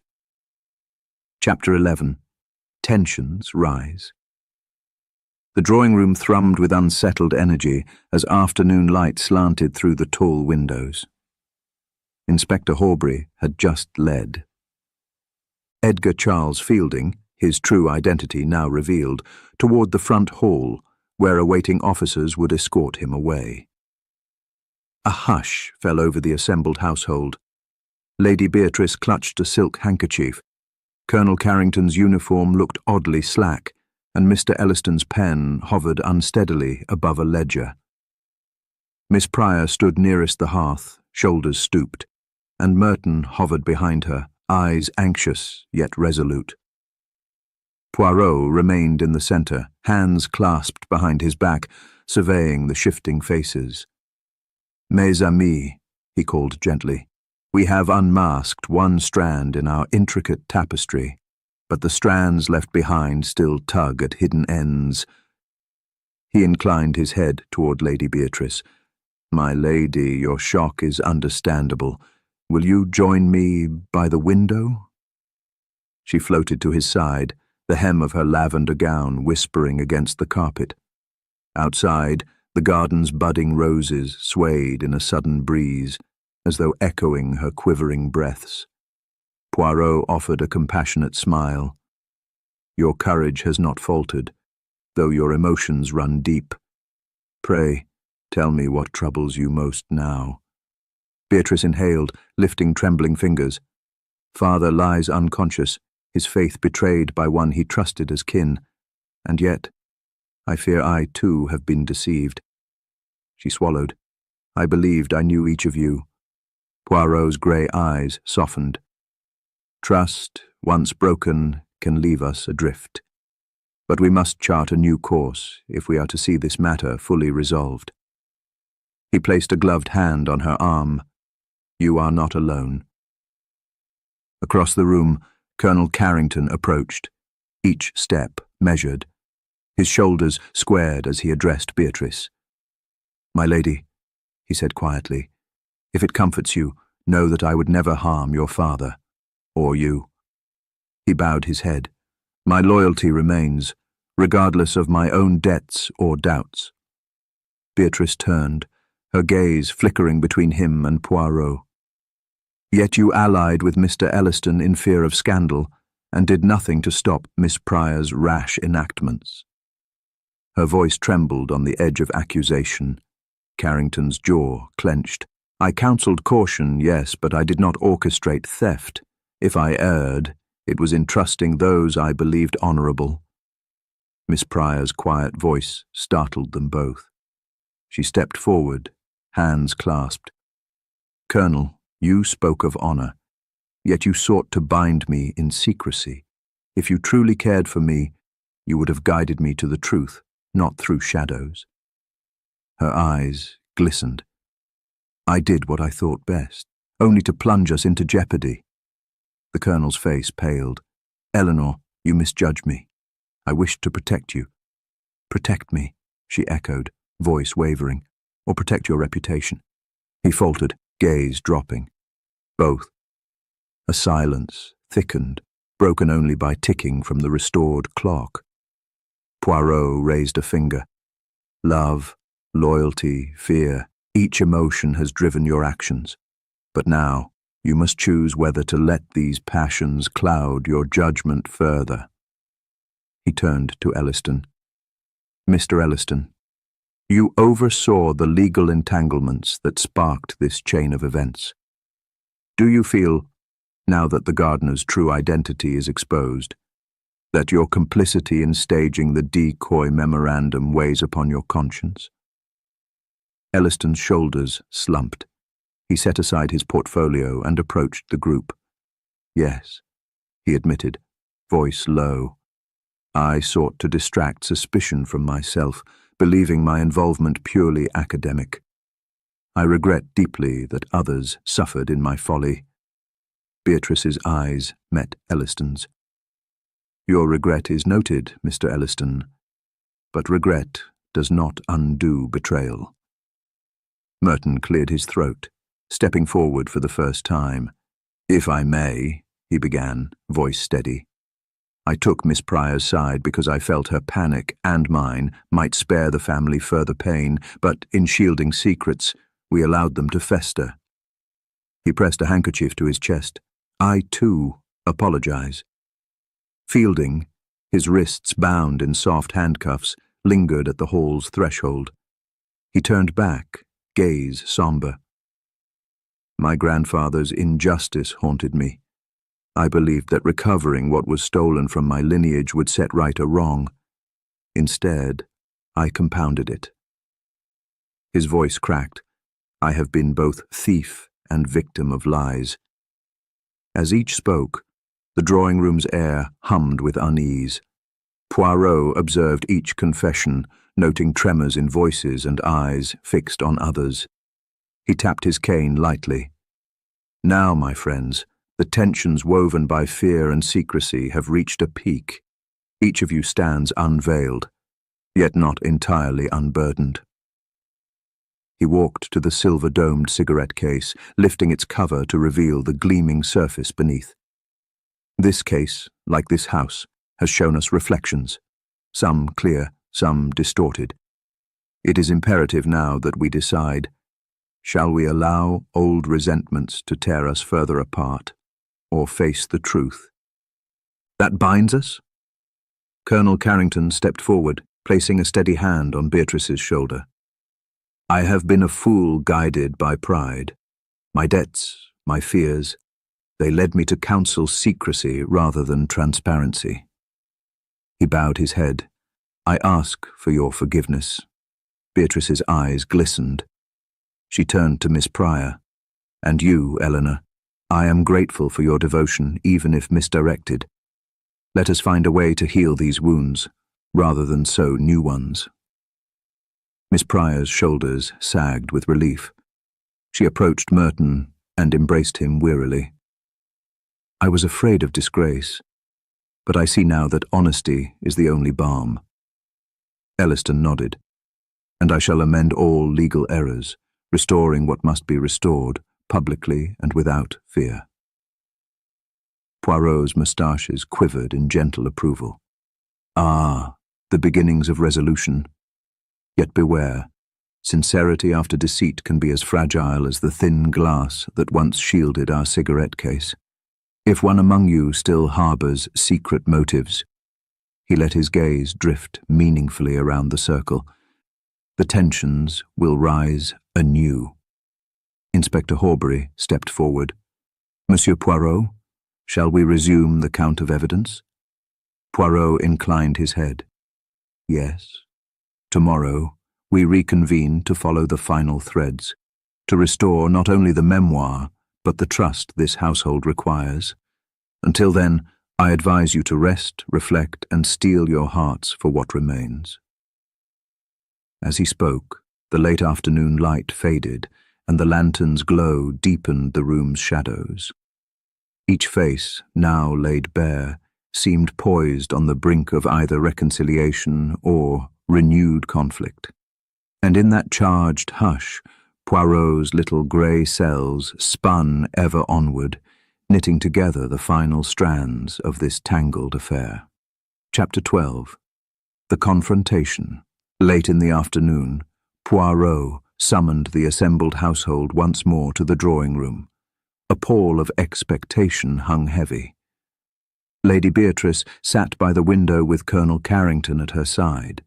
Mr. Elliston stood near the fireplace, clutching his portfolio. Miss Pryor and Merton exchanged anxious glances. Even Inspector Horbury, normally impervious, shifted from foot to foot. At the center of the room, Edgar Charles Fielding, no longer gardener but exposed usurper of a name, stood bound by polite constraints, his posture rigid. Poirot entered, cane in hand, moustaches impeccably groomed. He paused, allowing his gaze to sweep over each face, then turned deliberately to Fielding. Monsieur Fielding, he began softly, you have confessed to removing the memoir and enlisting Miss Pryor's aid. Yet I sense there remains a final layer of deception. Pray, tell us again where you concealed the real memoir after taking it from the secret drawer. Fielding's mouth tightened. I placed it in the greenhouse, Monsieur Poirot, between the rose trellis and the potting benches. I intended to retrieve it once I had spoken with Sir Reginald. His voice was steady, but his eyes flickered to the French doors. Poirot inclined his head. In the greenhouse, you say? And yet this afternoon you denied having been there. Did you not when I inquired about footprints on the west terrace? Fielding's eyes widened imperceptibly. I may have forgotten, Père, that I entered by the lily house door. He paused, realizing too late that he had stumbled over the wrong entrance. But the memoir was indeed hidden there. Poirot's eyes gleamed. Monsieur Fielding, the only footprints leading to the lily house were those of Colonel Carrington's polished boots, no mislaid mud, no slippered heels. Your boots, which you wore to conceal your identity, bear a distinct tread, inconsistent with passage through damp soil under glass panels. He tapped a sheet of blotting paper on the table, displaying a clear impression. This print, taken from the greenhouse floor, matches Colonel Carrington's footwear. A murmur rippled through the room. Carrington's face blanched. Fielding's lips parted in shock. No, he whispered. Poirot raised a hand, silencing him. There is more. He moved to the rosewood sideboard and produced the decoy memoir, its cover now marked by the faint bloodstain of Sir Reginald's shock. When I placed this copy in your hand for safekeeping, you were alone in the library. I entrusted it to you, hoping that the real thief would reveal themselves by retrieving it. Yet you insist you never saw this volume, contradicting your confession. Fielding's pupils contracted. I was overwhelmed. I did not think, Poirot repeated gently.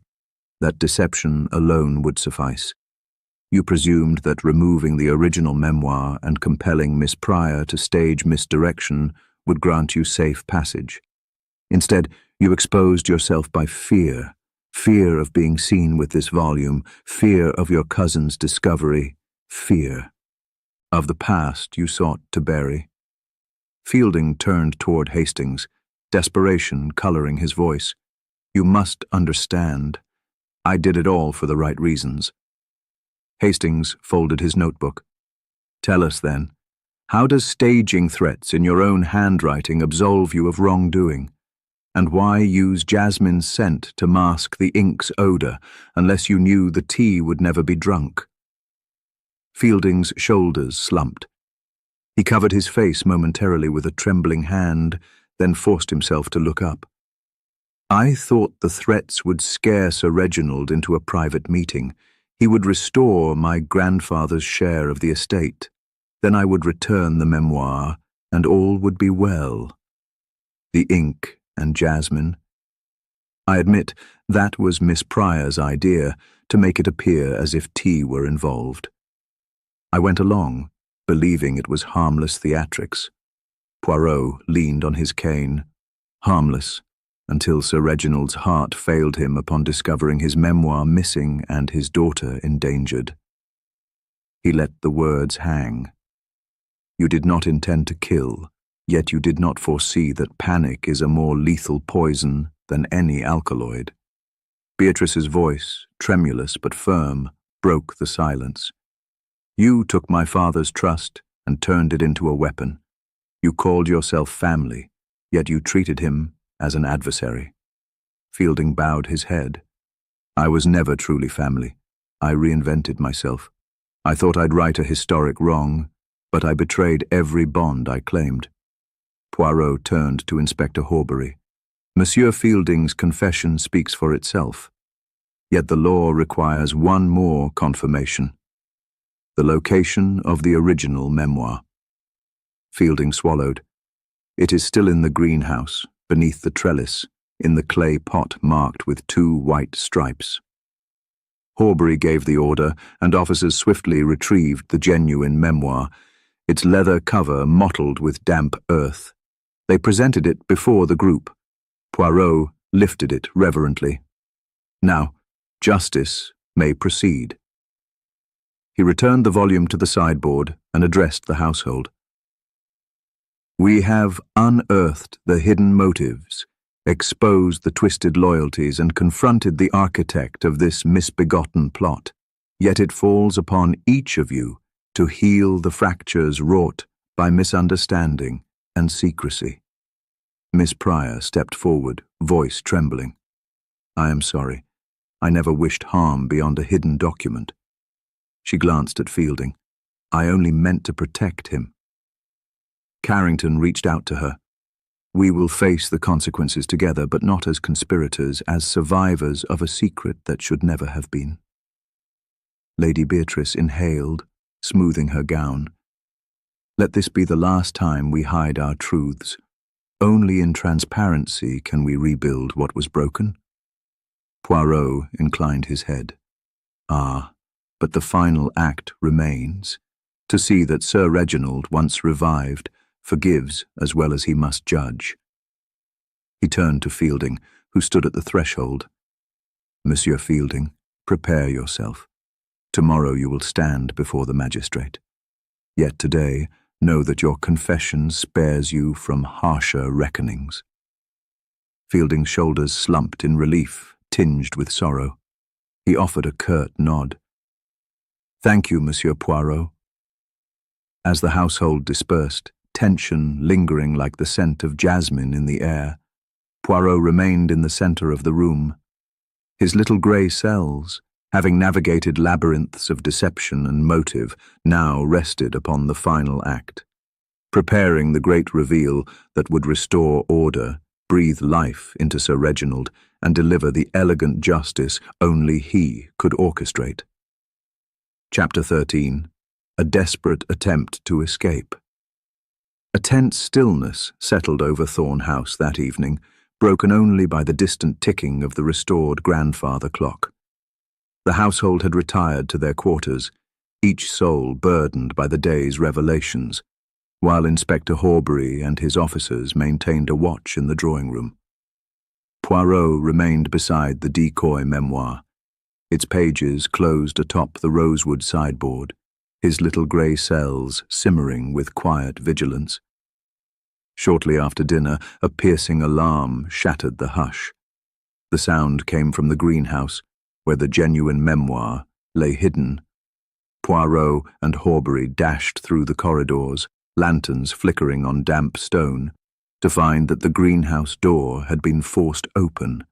Broken glass glinted on the gravel path, and inside, the pot bearing 2 white stripes lay overturned, its contents scattered. Mon Dieu! Hastings exclaimed, examining the clay pot. He's come for it again. Poirot knelt by the scattered soil and earth-browned pages. Yes, and in haste. The thief does not learn from a single capture. He gently lifted several damp pages, then paused, eyes narrowing. Note the footprints here. Shallow, slippered, for Miss Pryor. And here, he pointed to deeper tread marks. Fielding's. Boots. Inspector Horbury barked orders. Secure the greenhouse. No one enters or leaves. Yet as the lantern light swept across the shattered glass, a figure lurched from behind the rose trellis. Edgar Charles Fielding, his coat collar turned up, clutching the damp manuscript. Fielding's eyes burned with panic. I must finish this. I cannot let it fall into Father's hands, not until I have what is mine. Poirot stepped forward. Monsieur Fielding, stand down. Fielding's jaw clenched. He thrust the manuscript toward the lantern's glow. You do not understand. That memoir is my birthright. If he recovers and reads it, I will be cast out, penniless, disgraced. I'd rather destroy it and risk the consequences. He pulled a charred scrap of paper from his pocket, a matchstick burning at its tip. "I've come to burn it now, here in the greenhouse's damp air." Hastings moved to intervene, but Poirot raised a gloved hand. "Patience, Hastings. Observe." Fielding raised the scrap and applied flame to the pages. A thin curl of smoke drifted upward. He exhaled violently. "My family's wrongs must be corrected. I am tired of half measures." Poirot advanced, voice calm but firm. "Monsieur, consider, with each attempt you compound your guilt. You sought restitution but have wrought terror. Now you would commit arson and possible manslaughter should flames spread." Fielding's shoulders slumped, as though the weight of his own words crushed him. He hesitated, gaze flickering between the burning paper and the gathered trio. Behind him, the lantern's light caught Miss Pryor's face in the greenhouse doorway, her expression stricken. "You knew she would help again," Poirot continued softly. "Yet you betrayed her trust. Do you believe justice lies in darkness and flame?" Fielding's hand trembled. The flame licked the brittle parchment. I thought—" "No," Poirot said gently, stepping closer. He produced a small silver snuffer from his coat pocket. With a deliberate click, he extinguished the match and then the tiny fire atop the scrap. The manuscript fell, damp and smoulder-free, to the gravel. "Justice is not blind vengeance, monsieur, but a measured hand.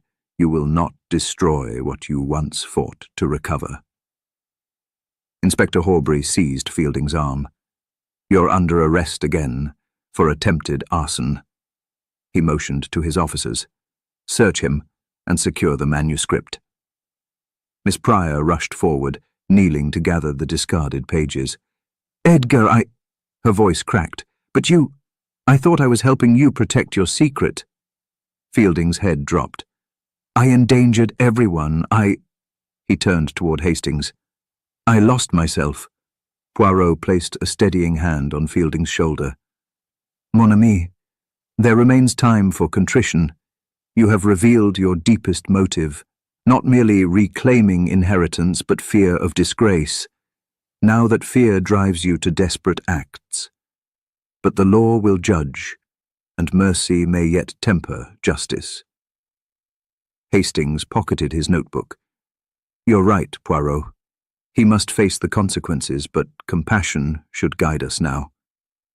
As officers escorted Fielding back toward the entrance hall, manuscript secured under glass, Poirot addressed Inspector Horbury.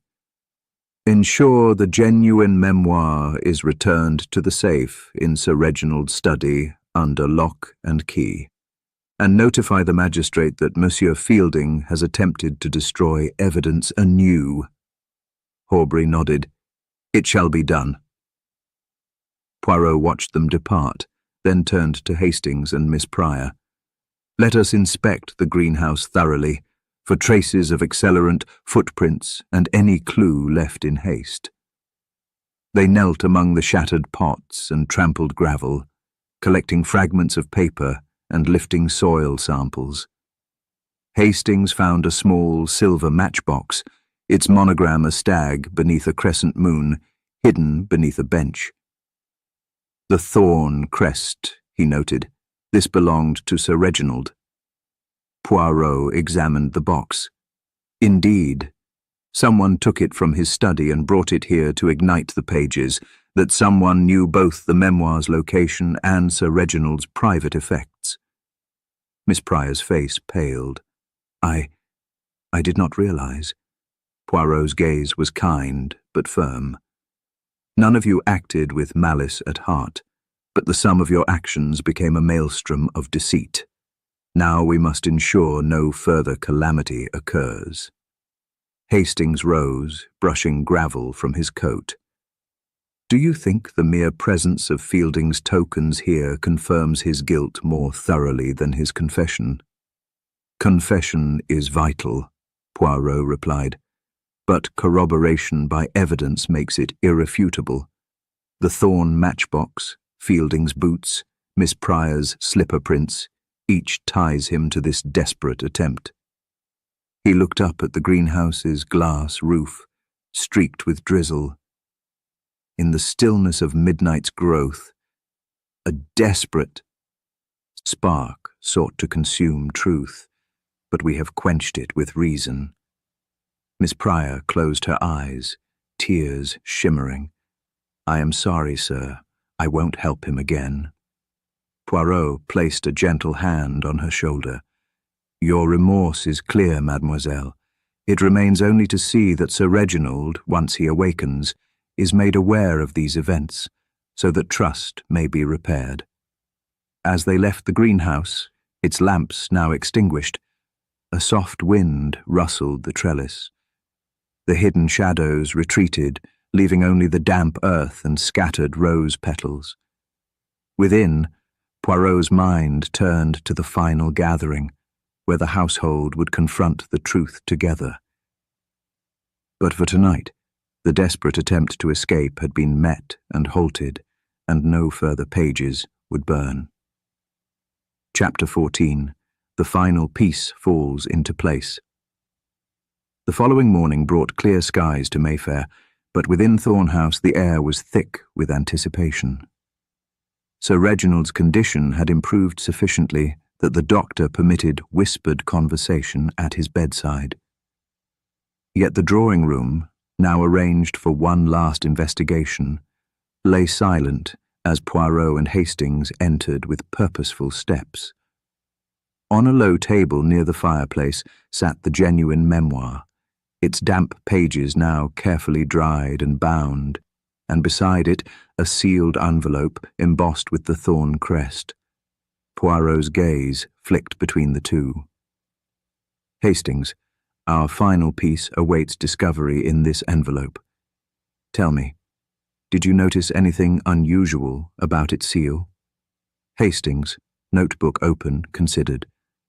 "It bears the same stag and crescent crest, but the wax is cracked at one corner, as though opened and resealed hastily." "Exactly." Poirot lifted the envelope and held it to the light. A faint crease ran through the wax, betraying prior tampering. He produced a slender letter opener and scored the seal with clinical precision.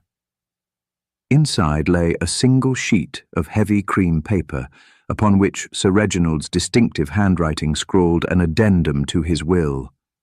"To Edgar Charles Fielding, henceforth acknowledged as Edgar Charles Thorn, I bequeath 1/4 of my estate, absolute and irrevocable. Let no obstacle impede this rightful inheritance. R.T."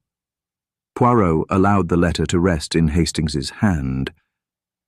"Note the clear intention. Sir Reginald intended to restore his cousin's share without dispute." He turned to Hastings. Fielding believed himself disinherited, and so he acted in desperation, ignorant of this instruction. Hastings's brow furrowed. He never saw this letter because it was placed in the drawer behind the hidden compartment, unbeknownst even to Miss Pryor. "Precisely," Poirot agreed. "And this is the final piece, the explicit proof that Fielding's motives, though tragically misguided, were born of legitimate expectation. His actions, however unlawful, sprung from a misinterpretation, one that set him on a path of errors rather than violence." He closed his eyes briefly, picturing each suspect's reaction. "With this revelation, we may approach Sir Reginald. He has regained consciousness and can confirm his intentions firsthand." Poirot motioned Hastings to follow him into the adjacent hallway. They found Lady Beatrice perched beside her father's bed. Sir Reginald, pale but animated, held the memoir in one hand. His fingers trembled as he turned the pages. The nurse hovered discreetly, ready to attend. Poirot entered, bowing politely. "Sir Reginald, I trust you are stronger today?" Poirot inquired softly. The old lord offered a faint smile. "Monsieur Poirot, I am indebted to you. My mind clears like the morning fog. He held up the sealed will addendum. I discovered this letter only upon waking, missed in the compartment's concealment. Pray tell me, what transpired in my absence?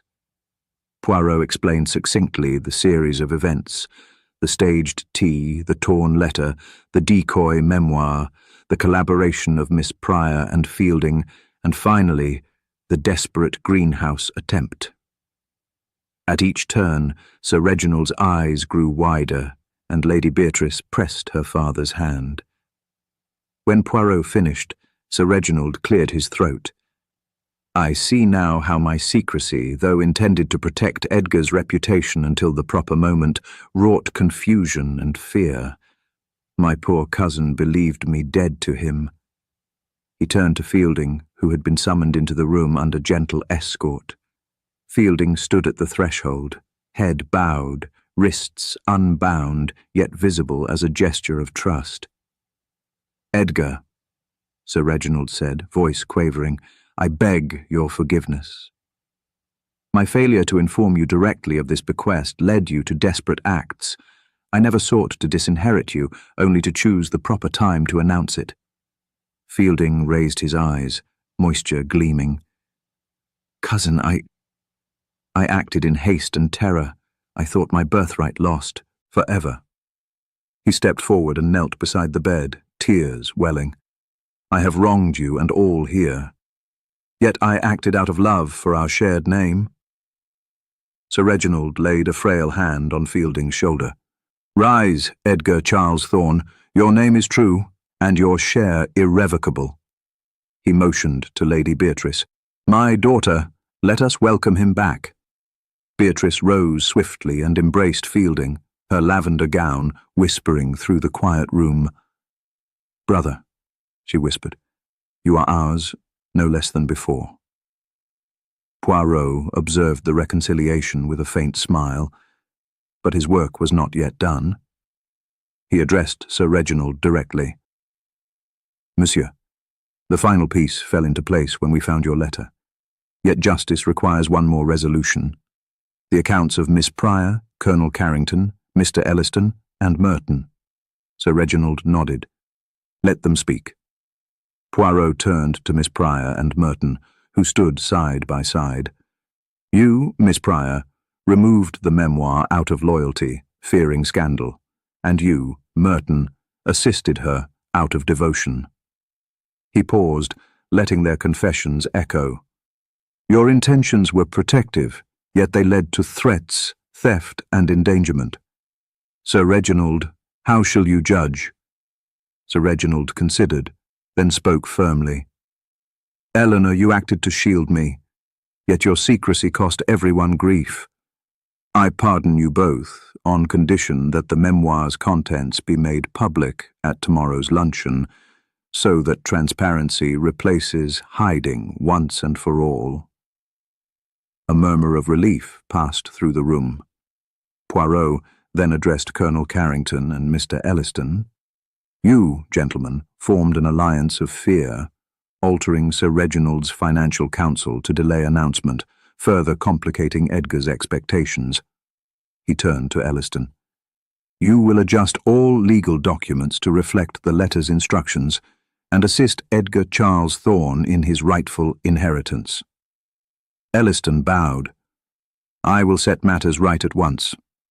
Poirot continued. "And Colonel, you shall serve as Edgar's guardian through this transition, proving that duty and loyalty need not be veiled in secrecy." Carrington stiffened, then inclined his head. "I am honored to uphold that trust." Finally, Poirot addressed the inspector. "Inspector Horbury, I believe all elements are now in place for formal closure." Horbury nodded. "We will notify the magistrate of the altered will and the household's exonerations. Save for Edgar's admission of burglary and attempted arson, he shall face the court, but with Sir Reginald's endorsement, which I trust will influence his sentence." Sir Reginald smiled faintly. "Let mercy temper justice." Poirot turned back to Hastings, whispering, "The little grey cells rejoice in harmony restored." Hastings grinned. As the household gathered for the final luncheon, memoir open on the table, Sir Reginald at its head, Edgar at his side, a sense of renewal filled the air. The final piece had fallen into place, truth laid bare, secrets dispelled, and the bonds of family tested, now stronger for their trials. Tomorrow's reveal would cement justice, but tonight, reconciliation reigned supreme. Chapter 15. The Final Gathering. Late morning sunlight filtered through the tall sash windows of Sir Reginald's drawing room, illuminating the polished mahogany and warming the rich hues of red velvet draperies. Today, the entire household had been summoned for a final assembly. Lady Beatrice, newly reconciled with her cousin Edgar Charles Thorne, Colonel Carrington, standing at attention by the hearth, Mr. Elliston, portfolio in hand, Miss Pryor and Merton, side by side, near the window, and, of course, Inspector Horbury, flanked by two uniformed officers. At the centre of the room stood Hercule Poirot, his cane planted firmly before him, a thin smile playing about his mustachios. Poirot surveyed the gathering with a measured calm. "Mes amis," he began, voice soft yet carrying through the room, "we have traversed a labyrinth of misdirection, forged alliances of convenience, and weathered storms of fear. Now, at last, we stand at the threshold of truth." He gestured gracefully to a low table upon which lay, in deliberate display, the genuine memoir, the sealed will addendum, and the silver-domed cigarette case. "Here are the tokens of our inquiry, the memoir that betrayed a legacy, the letter that restored it, and the case that first summoned us." A hush deepened as each person met Poirot's gaze. Lady Beatrice clasped her hands in her lap, Edgar's steady presence beside her a silent comfort. Colonel Carrington's jaw was set, loyalty etched in every line of his posture. Mr. Elliston adjusted his spectacles, as though preparing to hear a final summons. Miss Pryor's fingers twisted the lace at her cuffs, and Merton's eyes were fixed on Poirot's cane, as though it were a conductor's baton, poised to signal the overture. Poirot continued, pacing slowly before the assemblage. "I propose now to reconstruct the sequence of events, step by step, so that each of you may see how the culprit wove a tapestry of illusion." He paused by the memoir. First, the theft of the late Lady Thorne's memoir from the secret drawer, executed by hands both familiar and unseen. This act set our drama in motion. He lifted the memoir, allowing its worn cover to catch the light before placing it back gently.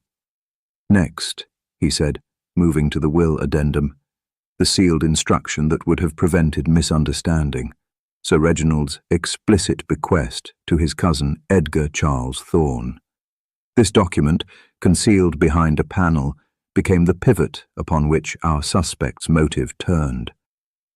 He tapped the seal, then stepped aside. Then came the staged poisoning tableau. The silver cigarette case under glass, the smell of jasmine masking the ink smear, and the torn warning letter left to misdirect suspicion upon our solicitor. Poirot's eyes flicked to Mr. Elliston. "Mr. Elliston, your torn fragment, though unintended to harm, served this end." Elliston inclined his head, silent, until Poirot moved on. "The first false lead," Poirot continued, "led Inspector Horbury to arrest Mr. Elliston, an arrest that collapsed under scrutiny, exposing the deeper design." He offered a slight bow to the inspector, who inclined his head in return. Poirot then shifted his stance toward Colonel Carrington and Miss Pryor. Alliances formed in fear of scandal between Colonel Carrington and Mr. Elliston, between Miss Pryor and Edgar, wove threads of loyalty that threatened to bind each of you to the unfolding crime. Miss Pryor's gaze flickered to Edgar, who held her hand reassuringly. "We observed," Poirot said, "the initial escape of the manuscript, the secondary burglary of the decoy, and the desperate attempt to incinerate evidence in the greenhouse. Each act propelled us closer to the hidden identity of Edgar Charles Thorne, that is, our gardener, ECF, and rightful heir." At the mention of Edgar's initials, be his new surname spoken, Edgar straightened, face serene but marked by recent trials. Poirot paused, his little grey cells erupting with silent satisfaction. "And yet," he said, raising a finger, "we require one final moment of clarity before I unveil the ultimate revelation." He swept his gaze across the circle. "I ask each of you now to consider, what did you conceal in your heart when you first heard of Sir Reginald's collapse? What did you fear he might reveal? And how did that fear guide your hand, whether in tearing a page, framing a colleague, or staging a scene?" Lady Beatrice's lips parted as if to speak, but she stayed her breath. Colonel Carrington's uniform creased under his tightened grip.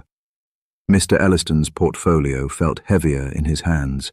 Miss Pryor's fingers stilled, and Merton set his shoulders back with newfound resolve. Edgar's eyes, once shadowed by doubt, held a quiet dignity. Poirot softened his tone. "Now, for the sake of true justice and restoration of harmony, I invite each of you to speak one word, the word that encapsulates your motive in this tragedy. One word only, uttered in honest reflection." He nodded once, decisively. Beatrice was first. Gathering her courage, she stepped forward. "Love," she said, voice steady though soft. Colonel Carrington followed. "Duty." Mr. Elliston cleared his throat. "Security." Miss Pryor advanced, gaze unwavering. "Protection." Merton, voice low but firm, said, "Loyalty." Edgar, last of all, met Poirot's eyes. "Restoration." Poirot allowed their words to resonate in the hush. Then, with a graceful flourish, he raised his cane. "Thank you, mes amis. Your words have illuminated the emotional currents beneath each action, but one among you claimed a motive not confessed." He let the silence stretch. "Tomorrow we shall meet again, this time to see which single motive transcended all others, to unmask the hand that laid the first false card, and to understand how love, duty, security, protection, loyalty, and restoration coalesced into that fatal design." He tapped his cane lightly. "Until then, reflect upon the word you have spoken, and brace yourselves for the final unveiling." With that, he turned and swept from the room, leaving the assembled group suspended between yesterday's deceptions and tomorrow's disclosure. As the door closed behind him, the drawing room remained still, each person lost in private contemplation, waiting for the moment when Poirot's little grey cells would do what no other mind could, bring the culprit into the light. Chapter 16. The Reveal. The drawing room was hushed in midday. Stillness when Poirot returned, his step unfaltering, cane in hand. The assembled household, Lady Beatrice, Edgar Charles Thorne, Colonel Carrington, Mr. Elliston, Miss Pryor, Merton, and Inspector Horbury, turned expectantly. Each face bore the tension of unspoken questions, each posture stiff with anticipation. Poirot paused before the low table where the memoir, will addendum, and cigarette case lay as silent witnesses. "Mes amis," he began, voice soft yet resonant, "we have heard your single words of motive: love, duty, security, protection, loyalty, and restoration." He allowed a moment for those words to echo in the still air. Now comes the moment to unveil the hand that set every piece in motion, to dismantle each deception with the precision of logic. He first faced Miss Pryor. Mademoiselle, you entered the fray out of protection for Lady Beatrice's reputation. You removed the memoir, believing its exposure would cause scandal. Your fingerprints upon the dome, your perfume masking ink's tang, all speak to your role in staging the scene. Yet you acted at another's behest. Miss Pryor swallowed. I aided Edgar, thinking him my friend. Her voice trembled. Poirot bowed his head. Honourable intentions, but poor execution. Next, Mr. Elliston, you tore the warning letter to spare anxiety, yet the ink on Sir Reginald's armchair matched your solicitor's pen. You confessed to wounding truth with a shred of paper. Elliston bowed his head. I meant only to calm him. Poirot lifted his gaze to Colonel Carrington. You counselled secrecy to protect your honour. You warned Miss Pryor in confidence, but your boots stamped prints in the greenhouse, implicating you in the desperate attempt to destroy evidence. Carrington's face coloured. I only sought to comfort, not conspire. Poirot's moustaches quivered. Yet comfort and conspiracy share a fine line. Mr. Merton, you sheltered Miss Pryor, believing your loyalty would preserve order. But your alibi dissolved under scrutiny, and your quick hands reset the dome. Merton bowed his head. I feared chaos. Poirot turned to Edgar Charles Thorne, who stood at the centre, head inclined in caution. And you, Edgar, born Edgar Charles Fielding, who believed yourself wronged by lineage, who adopted a false name to reclaim an ancient inheritance. You wielded secrecy like a blade. He tapped the will addendum. You thought the memoir's removal would force Sir Reginald to produce this letter. When panic failed, you staged threats, you enlisted Miss Pryor, you scattered mud and ink, and you nearly destroyed the truth in the greenhouse's flame. Edgar's breath caught. I never wished him harm. Poirot nodded slowly. No poison stained that tea, no fatal blow felled him. Yet your deception nearly cost us more than shock. You orchestrated the false poisoning to veil your true aim, restoration of your birthright. He lifted the silver-domed cigarette case. This case, placed beneath glass, began our inquiry. Its abrasion revealed your tentative hand. The stained cup proved your ink. The jasmine veil your desperation. And finally, the engraving, ECF, etched upon the clock's weight, bore witness to your hidden name. Edgar's shoulders slumped. I thought no one would find it. Poirot pressed on. But small engravings speak louder than grand gestures. From that weight to the torn letters, from the dome to the greenhouse embers, each clue pointed to one who moved between loyalty and ambition, between kinship and deceit. You, Edgar Charles Thorne, are the mastermind of this drama. He stepped back, allowing the room to absorb the revelation. Beatrice's hand flew to her mouth. Miss Pryor's eyes brimmed. Carrington's gaze flickered with remorse. Elliston's lips quivered. Merton's posture slumped. Even Horbury's stern veneer softened in recognition. Poirot's tone grew gentle. Justice demands accountability, but mercy tempers retribution.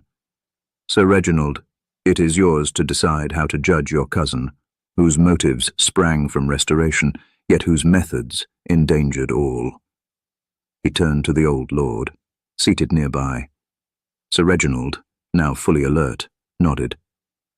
Edgar, he said, voice firm yet forgiving, you have wrought confusion and fear, but your aim was noble. I intend to show clemency. Tomorrow the magistrate will hear your case, and I shall speak to your character as my kin.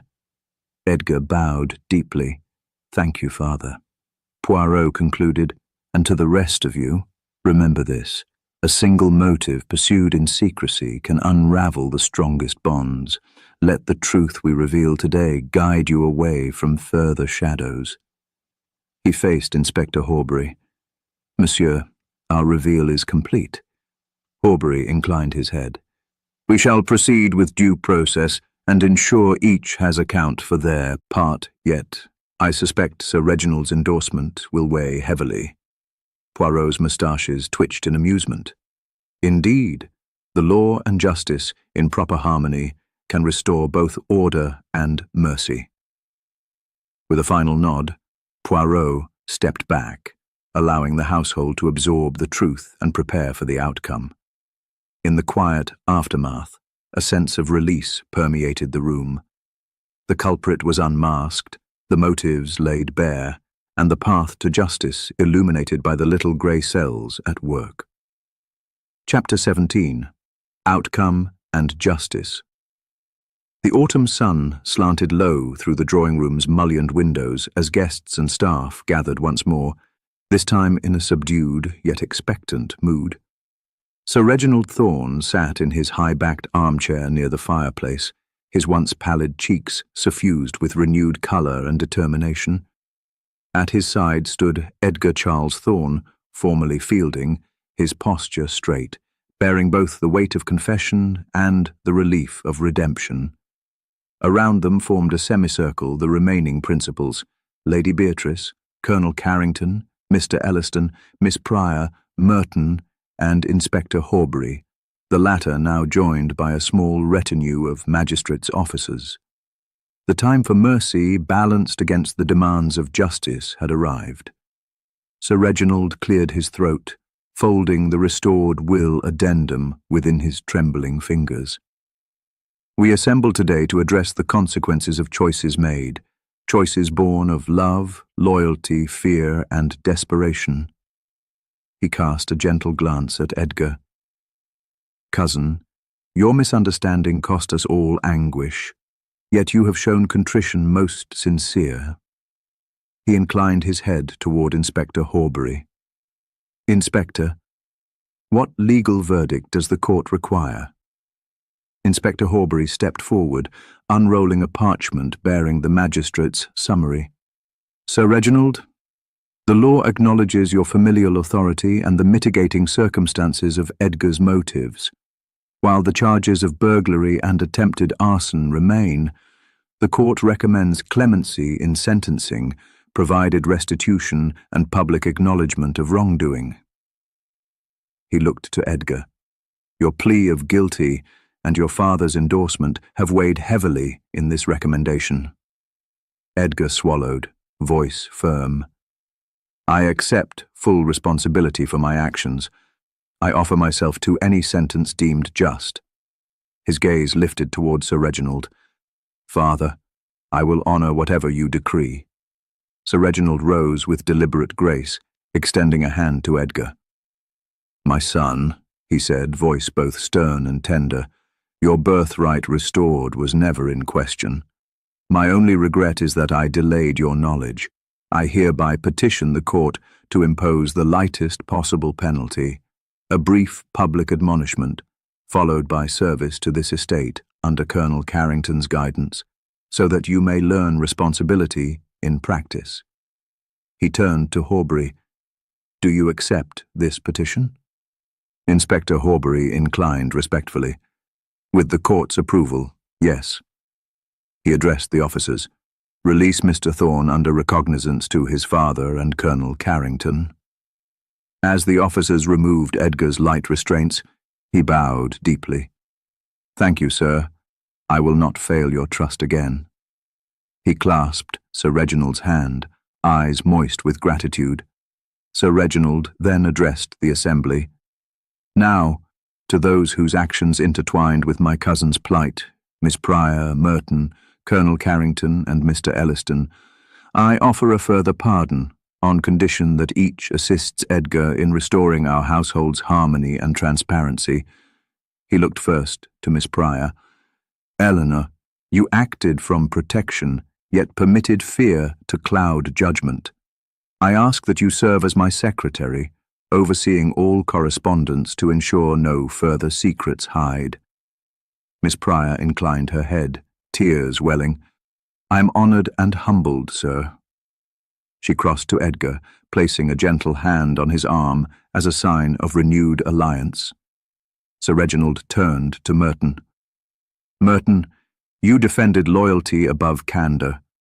Together with Colonel Carrington, you shall reform the household's policies, ensuring that every servant understands the value of truth as much as duty."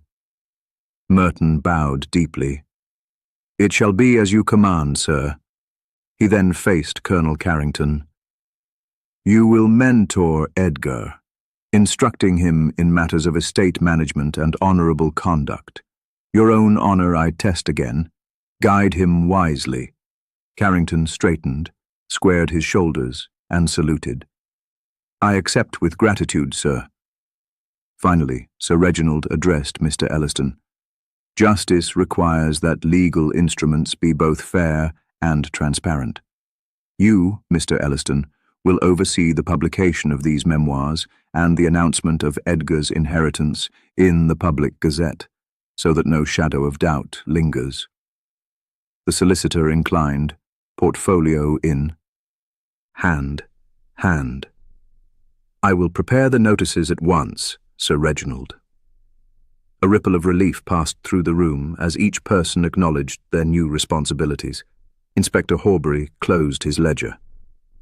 "With these conditions met, the court shall consider this matter resolved." He signalled to his officers, who gathered their papers and prepared to depart.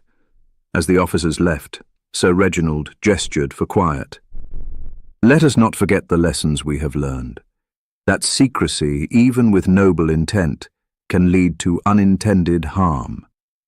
That open hearts and honest words are the true bonds of family."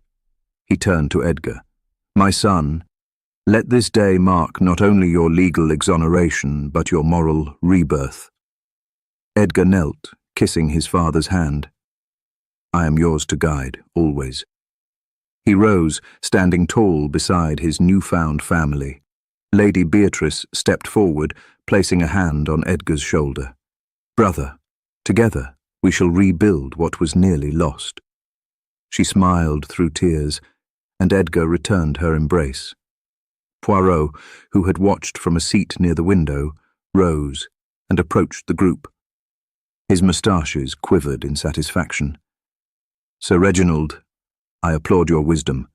Justice served with mercy fortifies the very foundations of society." He turned to the assembled household.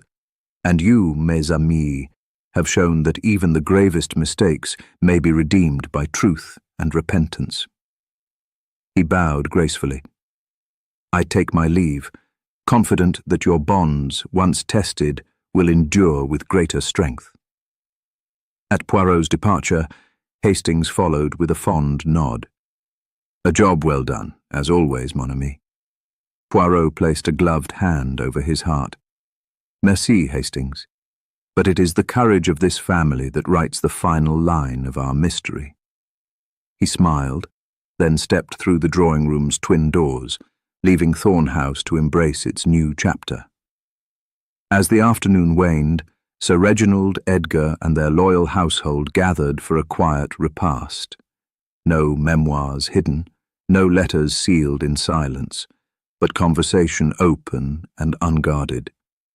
Justice had been meted with a compassionate hand, and the Thorn legacy, though scarred, now stood poised to flourish anew under the light of honesty and forgiveness. Chapter 18. The Closing Remark. The afternoon light had softened into a honeyed glow by the time Poirot and Hastings prepared to depart Thorn House.